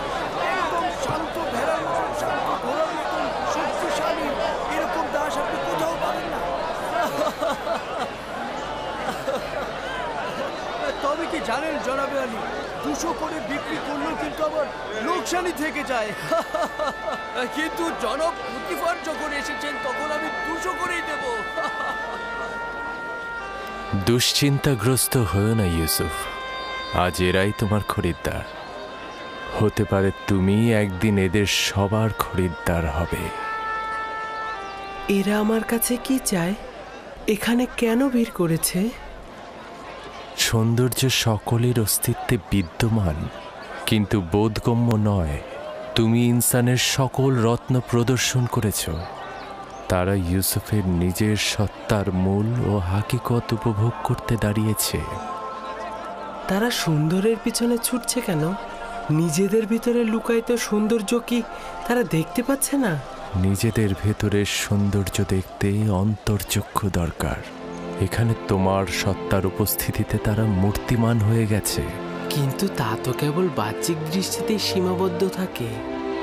সকলেরই দৃষ্টি রয়েছে ইউসুফ, কিন্তু অন্তর্দৃষ্টি সকলের নেই। এই পরিস্থিতিতে আমিও তাদেরই ন্যায়। যদি তারা নিজেদের সৌন্দর্য বুঝতে পারত, আমাকে কেনার জন্য এত আগ্রহী হতো না। তারা না যতটা ইউসুফকে পছন্দ করার কারণে, তার চাইতেও খোদার খলিফাকে দেখার আগ্রহের কারণে হাজির হয়েছে। আদমকে সিজদা দেবার জন্য ফেরেশতারা উৎসুক হয়েছিল, এটা জানো ইউসুফ? 250 দেবন, 250 দেবন, 250 দেবন, 300 দেবন, 300 দেবন, 300 দেবন, 300 দেবন। আর কেউ আছেন? 320 দেবন, 380 দেবন, 380 দেবন, 380 দেবন। আর কেউ আছেন? 380 দেবন। আমি 400 দেবন দেব। এর চেয়ে বেশি দাম কে দিতে পারবে? কেউ কি চায় প্রস্তাব রাখতে এর চেয়ে বেশি দেবার? দেখতে শান্ত হলো কিন্তু এরা অনেক শক্তিশালী। একাই এক গাড়ি লোহা টেনে নিয়ে যেতে পারে। এটা কেউ নিয়ে যাও। খুব ভালো নির্বাচন করেছেন, 3টা দাস নিয়েছেন না? আচ্ছা ঠিক আছে, আপনি 600 দেবন দেবেন। অনেক জিতে গিয়েছেন কিন্তু।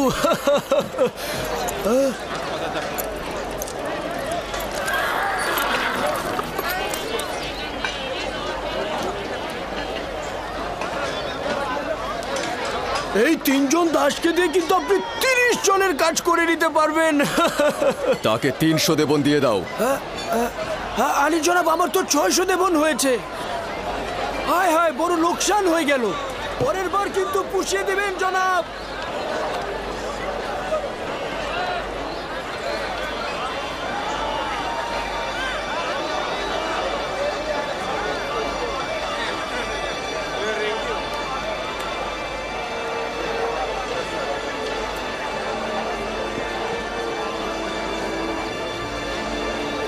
রওনা দাও।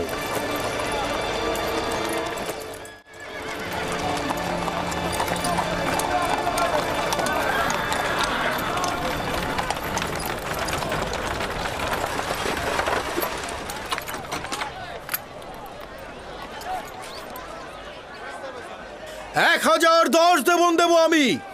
1020 দেবন দেবো আমি।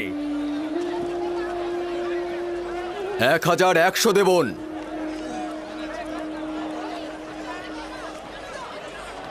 পুতিফার নিলামের ময়দানে অংশগ্রহণ করেছে, এখন কি করব? যে করেই হোক ওকে কিনতেই হবে। পুতিফার আর কতই মূল্য দেবে ওকে কিনতে? আমি ওর জন্য 1200 দেবন দেব। ওকে কিনতে 1300 দেবন দেবো আমি। 1300 দেবন উঠেছে। এর চেয়ে বেশি কি কেউ দিতে চায়? যতটা মূল্য আমরা হেঁকেছি তা দিয়ে কিন্তু 10টা গোলাম কেনা যেত। কিন্তু পুতিফারকে যে করেই হোক আমাদের কিন্তু হারাতেই হবে। 1500 দেবন দেব আমি। 1500 দেবন দেবেন উনি। কেউ কি আছেন এর মোকাবেলা করার? কি লজ্জার ব্যাপার, মনে হচ্ছে যেন আসবাবপত্র ক্রয় বিক্রয় হচ্ছে। এই বালক যে কত অমূল্য তা যদি এরা জানতো তাহলে একে বাজারে তুলে এরকম দরদাম হাঁকাতো না।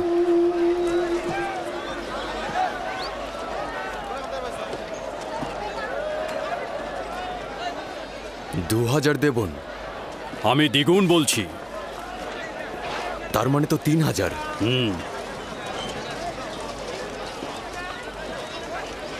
3000 দেবন। 3000 দেবন। জনাব পুতিফার সেনাবাহিনীর প্রধান, তিনি মিশরের সম্ভ্রান্তদের একজন। তিনি 3000 দেবন প্রস্তাব রেখেছেন। জনাবে পুতিফার 3000 দেবন প্রস্তাব রেখেছেন। কার এত ক্ষমতা আছে যে জনাব পুতিফারের সাথে প্রতিযোগিতায় নামে? আপনাকে মোবারকবাদ, এখন থেকে এই গোলামের মালিক আপনি। আপনাকে এই নিশ্চয়তা দিচ্ছি যে একজন পরিপূর্ণ শিক্ষিত এবং আদব কায়দা জানা একজন গোলাম কিনেছেন। অনেক সৌভাগ্য, কল্যাণ এবং বরকতময় গোলাম। এই গোলাম জনাব পুতিফারের কাছে বিক্রয় করা হলো।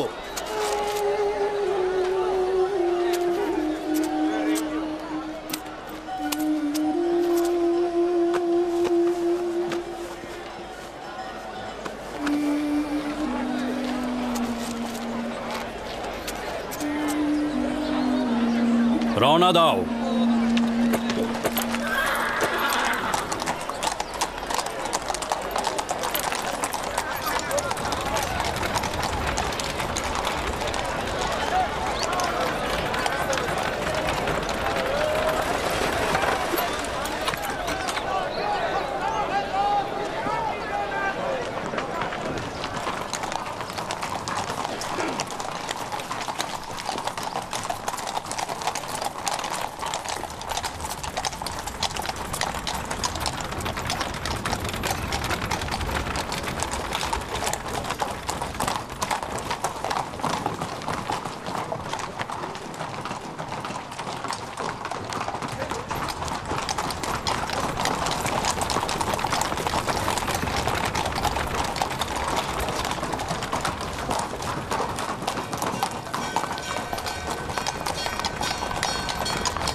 জুলেখাকে ডাকো।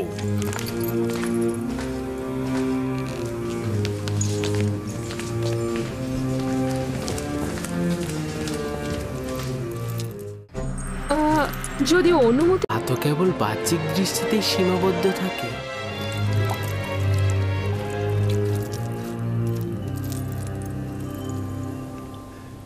জনাবে আলী, এই অদ্বিতীয় মুক্তটাকে কোথা থেকে নিয়ে এলেন? কিনে এনেছি, তাও আবার অনেক বেশি মূল্য দিয়ে। যত মূল্য দিয়ে কেনেন না কেন, তারপরে কম হয়েছে।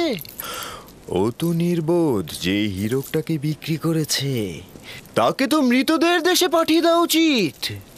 সকলে গোলাম বিক্রি করে স্বর্ণ জহরত হাতে পাবার জন্য, কিন্তু ওই নির্বোধ এই গোলামকে বিক্রি করে কি পেয়েছে? কিছুই পায়নি। আফসোস। আপনি মহানুভব, আমি গোলাম ছাড়া কিছুই নই। পুতিফার প্রাসাদে খোশামদের পুত্র আমার। কৃতজ্ঞতা জ্ঞাপন করছি জনাবে আলী। আসতে না আসতে একেবারে হইচই ফেলে দিলেন। আমাকে জরুরি তলব করার কারণ জানতে পারি কি? এই হাদিয়া তোমার পছন্দ হয়েছে?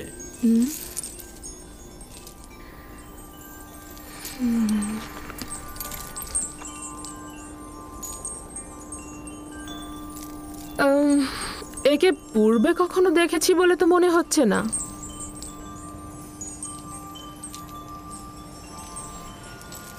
স্বপ্নে হয়তো বা কোথাও তাকে দেখেছিলাম।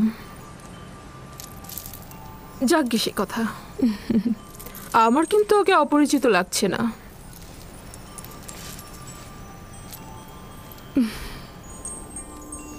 জনাব পুতিফারের সুরুচি ও নির্বাচনকে মোবারকবাদ।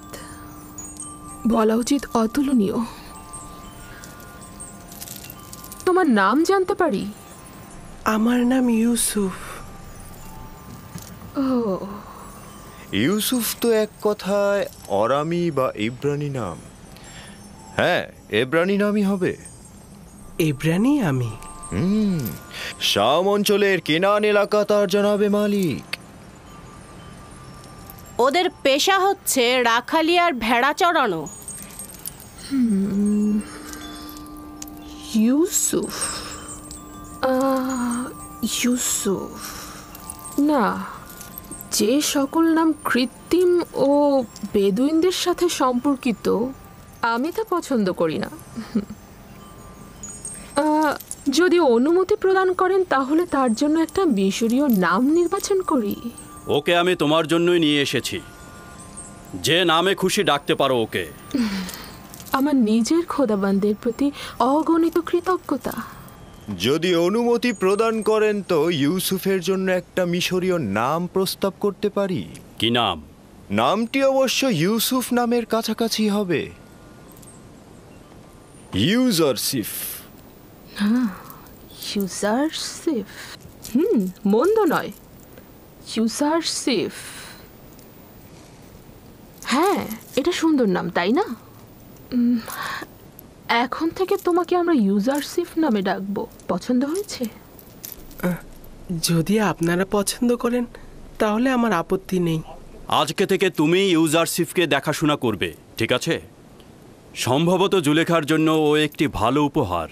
আমার ধারণা জুলেখাও ওকে পছন্দ করেছে। ভবিষ্যতে হয়তো তাকে এই খানদানের পুত্র হিসাবেও নির্বাচিত করতে পারে। হ্যাঁ, কেন নয়? ইউজারসিফ তো ছেলে হিসেবে উত্তম।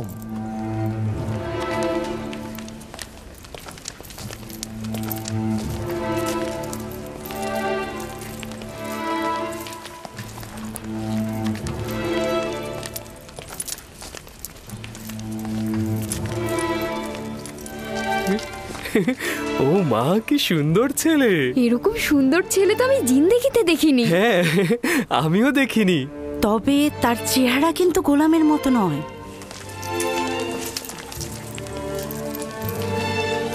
এটাই তোমার কক্ষ। পছন্দ হয়েছে?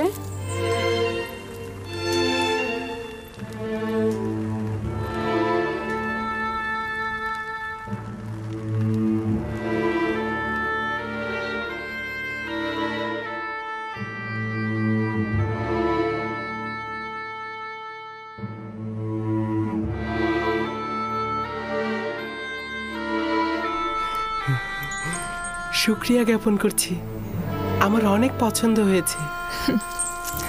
ইউজারসিফের বিশ্রামের সকল ব্যবস্থা করো।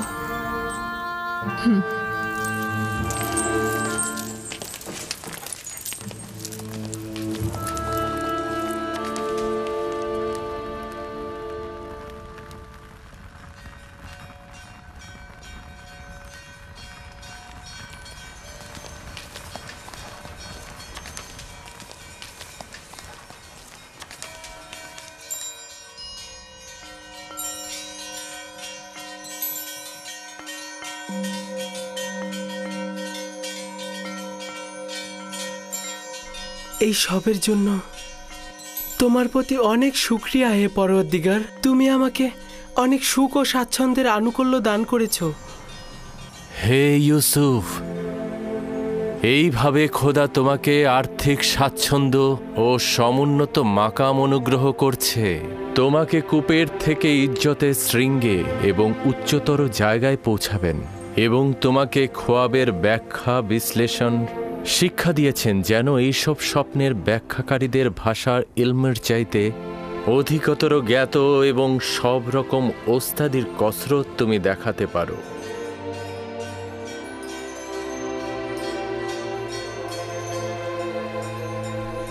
শুক্রিয়া জ্ঞাপন করছি হে পরওয়ারদিগার, শুক্রিয়া জ্ঞাপন করছি আপনাকে।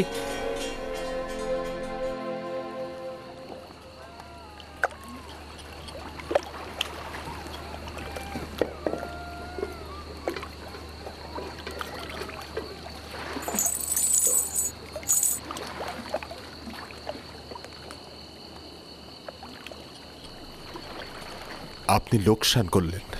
যদি এর চেয়ে বেশি স্বর্ণরৌপ্যের বিনিময়েও আপনি ইউসুফকে বিক্রি করতেন, তাহলেও লোকসানই হতো, লোকসানই হতো। ওকে চিনলেন না।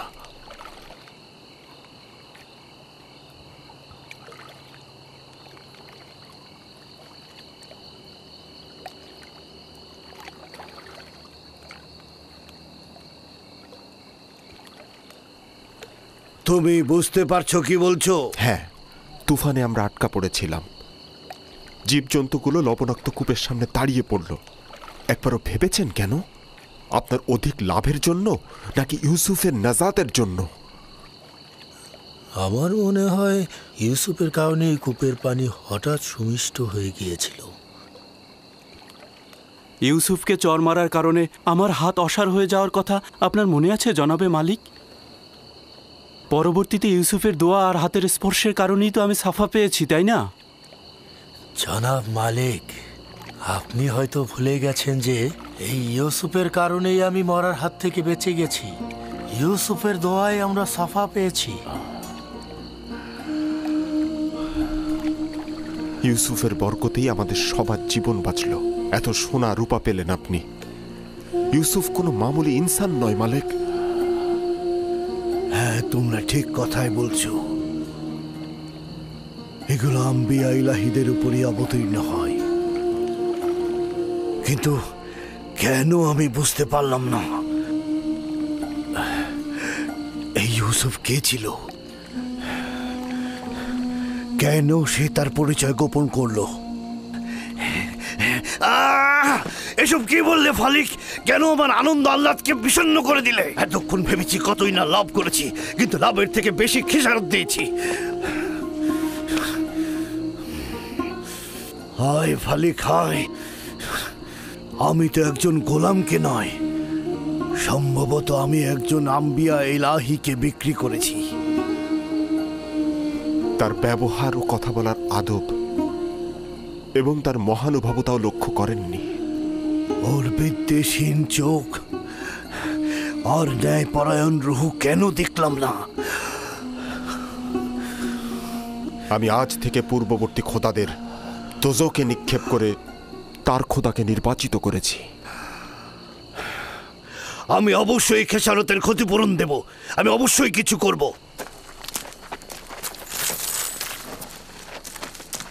একটু দাঁড়ান, এখন কিছুই করা সম্ভব হবে না। সকাল পর্যন্ত অপেক্ষা করুন।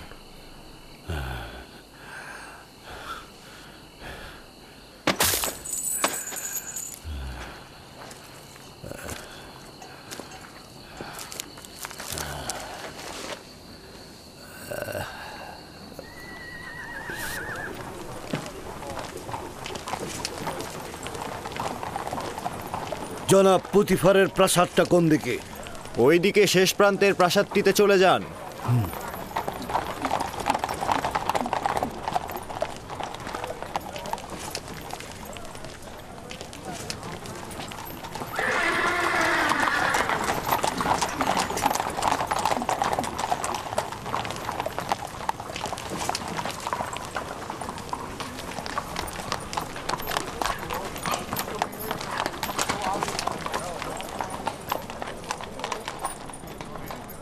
তোমরা এখানে কি চাচ্ছ?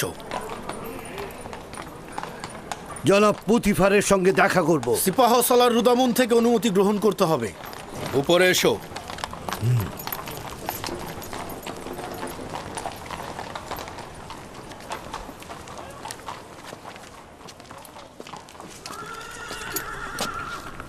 জনাব সিপাহ সালার, আলী জনাব পুতিফারের সাথে দেখা করতে চান তারা। জনাব পুতিফারের সঙ্গে কি কাজ রয়েছে তোমাদের? আপনারা তাকে বলুন যে গতকাল যে গোলাম কিনেছে তার মালিক তার সঙ্গে দেখা করতে এসেছে। আমি জিজ্ঞেস করেছি কি কাজ রয়েছে তার সঙ্গে। আর তার কাছ থেকে কিছু বেশি মুদ্রা নেওয়া হয়েছে, আমি এটা তার কাছে ফেরত দিতে চাইছি।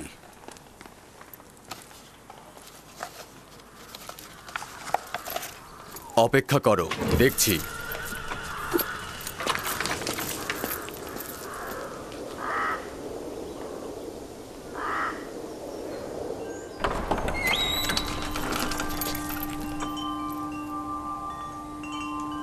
কি হয়েছে রুদামুন?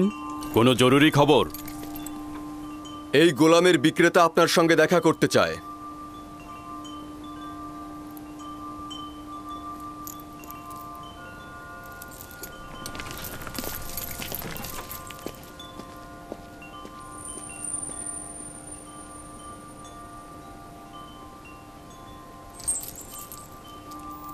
তুমি কি আনন্দিত নও ইব্রানি? এখানে থাকার জন্য আমি আনন্দিত, কিন্তু গোলাম থাকার জন্য নয়। আমাদের ব্যবহার কি তোমার সাথে একজন গোলামের মতো? আপনাদের ব্যবহার আপনাদের মহানুভবতার পরিচয়, যা আমার গোলাম থেকে জেগে ওঠার অনুভূতি। সাবাস, নিজের অবস্থান থেকে যথাযথই উত্তর দিয়েছ। আমি তাকে নিয়ে আশাবাদী জনাবে মালিক। সে কিন্তু দারুণ পড়তেও লিখতে পারে। এই সব প্রশংসা ঠিক আছে হানিফার, কিন্তু আমার মনে হয় কথা যত কম বলা যায় ততই ভালো। আমার উপরে বিশ্বাস রাখবেন, আমি বেশি কথা বলার ছেলে নই। এরপর থেকে জনাব পুতিফারের সঙ্গে অনুমতি ছাড়া কথা বলবো না। সাবাস, এটাই উত্তম হবে। তুমি কোথাকার অধিবাসী? তোমার পিতামাতার নাম? মালকিন, আপনি হয়তো তার কাছ থেকে তার বংশ পরিচয় জানতে চাইছেন, কিন্তু মরুভূমিতে যে ভেড়া চড়ায় তার বংশ পরিচয় দেওয়ার আর কি বাকি থাকে? কেউ কি তোমার কাছে মতামত চেয়েছে? তবে আমি কিন্তু ইউজারসিফের চেহারার মধ্যে সম্মানিত ব্যক্তি ও কুলীন বংশের নিশানা পেয়েছি।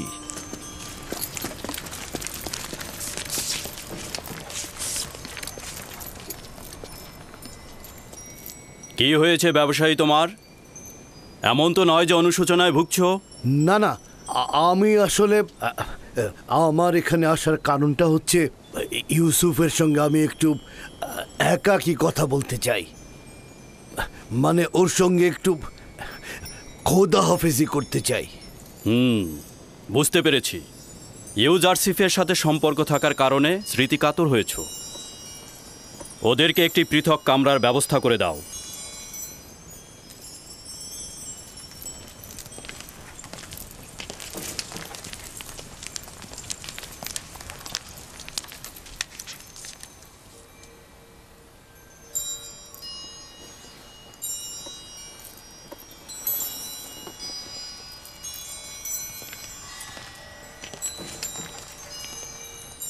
দেখলে তো ওর সাথে সম্পর্ক ছিন্ন করা কতটা মুশকিল।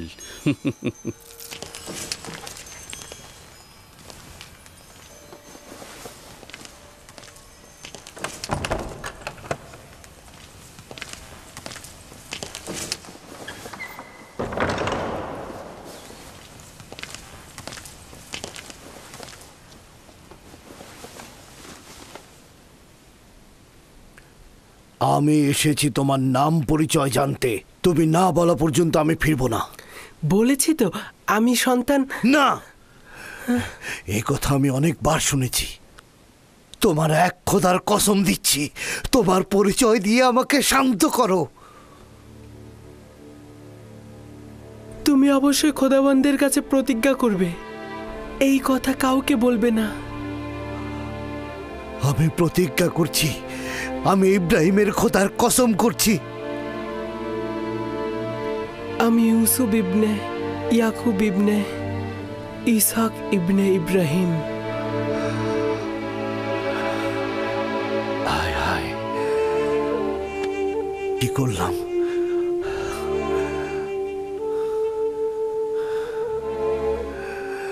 আমরা তো চাচাতো ভাই। তুমি ইসাকের বংশধর এবং আমি ইসমাইল জাবিউল্লাহর বংশধর। খোদা আমাকে ক্ষমা করবেন না। এটা কি কাজ করলাম আমি? কেন আমি তোমাকে বিক্রি করলাম? আমি জানতাম আপনি আমার চাচাতো ভাই এবং আমাকে বিক্রি করার জন্য আমি অনুতপ্ত নই। আমি অবশ্যই যে কোনোভাবে মিশরে আসতাম। এই ঘটনা খোদাবন্দের ইচ্ছাতেই সম্পূর্ণ হয়েছে। ওই সকল ঘটনা দেখে আমার তখনই বোঝা উচিত ছিল যে তুমি মামুল ইনসান নও। তুমি একজন পয়গম্বর। আমাকে ক্ষমা করো, আমি পয়গম্বরকে চিনতে পারি। উঠুন, আমাকে ক্ষমা করো। আপনি শান্ত হন, উঠে দাঁড়ান। আমি তো আপনাকে আগেই বললাম যে মহান খোদা তাআলার নির্দেশেই আমাকে মিশরে আসতে হয়েছে। এটা তো আপনার দোষ নয়, আপনি আমাকে এনেছেন, আমি কৃতজ্ঞ। এই ভুলটির আমি অবশ্যই প্রতিদান দেব। এই নাও, এটি তোমার গোলামীর সনদ, যা তোমার মালিকেরা স্বাক্ষর করেছে। এটা লুকিয়ে রাখো আর তুমি এখানেই থাকো। আমি চাই না তুমি বাহাসের মধ্যে আসো।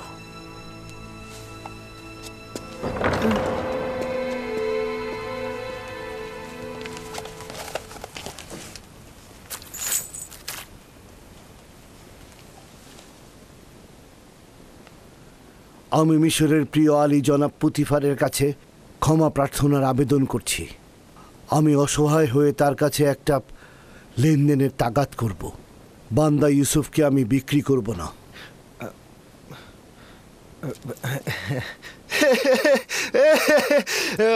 সাবাস সাবাস তোমাকে। কিছুক্ষণ পূর্বেও তোমাকে নির্বোধ ভেবেছি, কারণ তুমি ইউসুফের মতো হীরককে চিনতে পারোনি। কিন্তু এখন দেখছি তুমি এইরকম নয়। অবশেষে তুমি হীরকটাকে চিনতে পেরেছো। কিন্তু একটু বেশি দেরি হয়ে গেল না? বিক্রয় করবার পূর্বেই তোমাদের এটা চিন্তা করা উচিত ছিল। এখন অনেক দেরি হয়ে গেছে। জনাব পুতিফার, ইউসুফের জন্য আমি আমার সকল সম্পদ দিয়ে দিতে প্রস্তুত। তাগাদ করছি তাকে ফিরিয়ে দিন। তুমি কি শুনতে পাওনি? জনাব পুতিফার বলেছেন আর কোনো কিছুর বিনিময়ে ইউজারশিপকে ফেরত দেওয়া হবে না। আমি স্বীকার করছি এই লেনদেনের জন্য আমি অনুতপ্ত। আমরা ইউসুফকে বিক্রি করব না, আর ওকে ছাড়া এখান থেকে যাবও না। যদি আর একবার গোস্তাকি করো তো দুজনকে ধরেই কয়েদখানায় পুরব। এখান থেকে চলে যাও। আমি ইউসুফকে ছাড়া এখান থেকে যাব না। আলী জনাব, রহম করে ইউসুফকে ছেড়ে দিন। রুদামুন, তাদেরকে ধরে কয়েদখানায় পুরে দাও। এলাহি, তুমি সাক্ষী রইলে। আমি ইউসুফকে কিনেছি কিন্তু বিক্রি করিনি। আমি ইউসুফকে না নিয়ে এখান থেকে যাব না। আমাদের কথা আমাকে ছেড়ে দাও। আমাকে আমার ইউসুফকে নিয়ে যেতে দাও। আমার ইউসুফ, ইউসুফ নিয়ে যাও। কি হলো তোমাদের? দ্রুত আমাকে নিয়ে ছেড়ে যাও। দাও। আমাকে ছেড়ে দাও। ইউসুফ, ইউসুফ।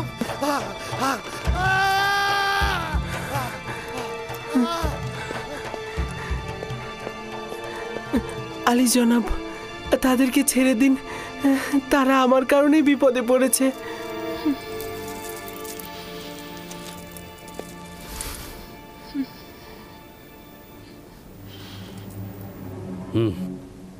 তাদের জন্য কঠিন শাস্তি পাওনাই উপযুক্ত ছিল। অনুরোধ করছি।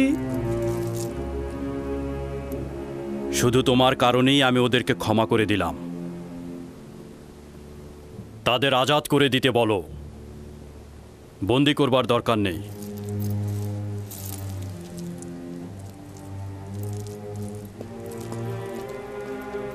ইউজারশিপ, তোমার কি এমন আছে বলো তো আমাকে, যার কারণে গোলাম বিক্রেতা জীবন ফিদা করতে চায়? কি বলবো আমি, আমার তো নিজের কিছুই নেই। এই দুর্বল সত্তা ছাড়া আমার আর কিছু নেই। আমরা কিন্তু কখনোই তোমাকে গোলাম হিসাবে দেখছি না।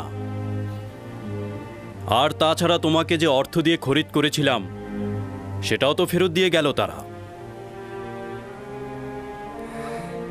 আমি মূল্য বুঝি না এমন নয়, আমাদের মধ্যেকার সম্পর্ক লেনদেনের হোক, আমি এটা চাই না। আমি এই উপহার দেওয়ার জন্য আপনাকে শুকরিয়া জ্ঞাপন করছি। কারি মামা, ইউজারশিপকে উষ্ণ পানিতে গোসল করিয়ে পোশাক পরিধান করাও। যা আজ্ঞা আমার বানু।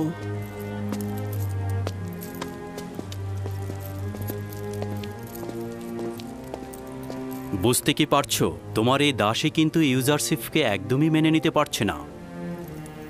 আপনি চিন্তিত হবেন না, আস্তে আস্তে সব বুঝে নেবে। সে যত তাড়াতাড়ি বুঝতে পারবে ততই তার জন্য মঙ্গল হবে। সম্মান প্রদর্শনের এই ভঙ্গি সে উপভোগ করছে।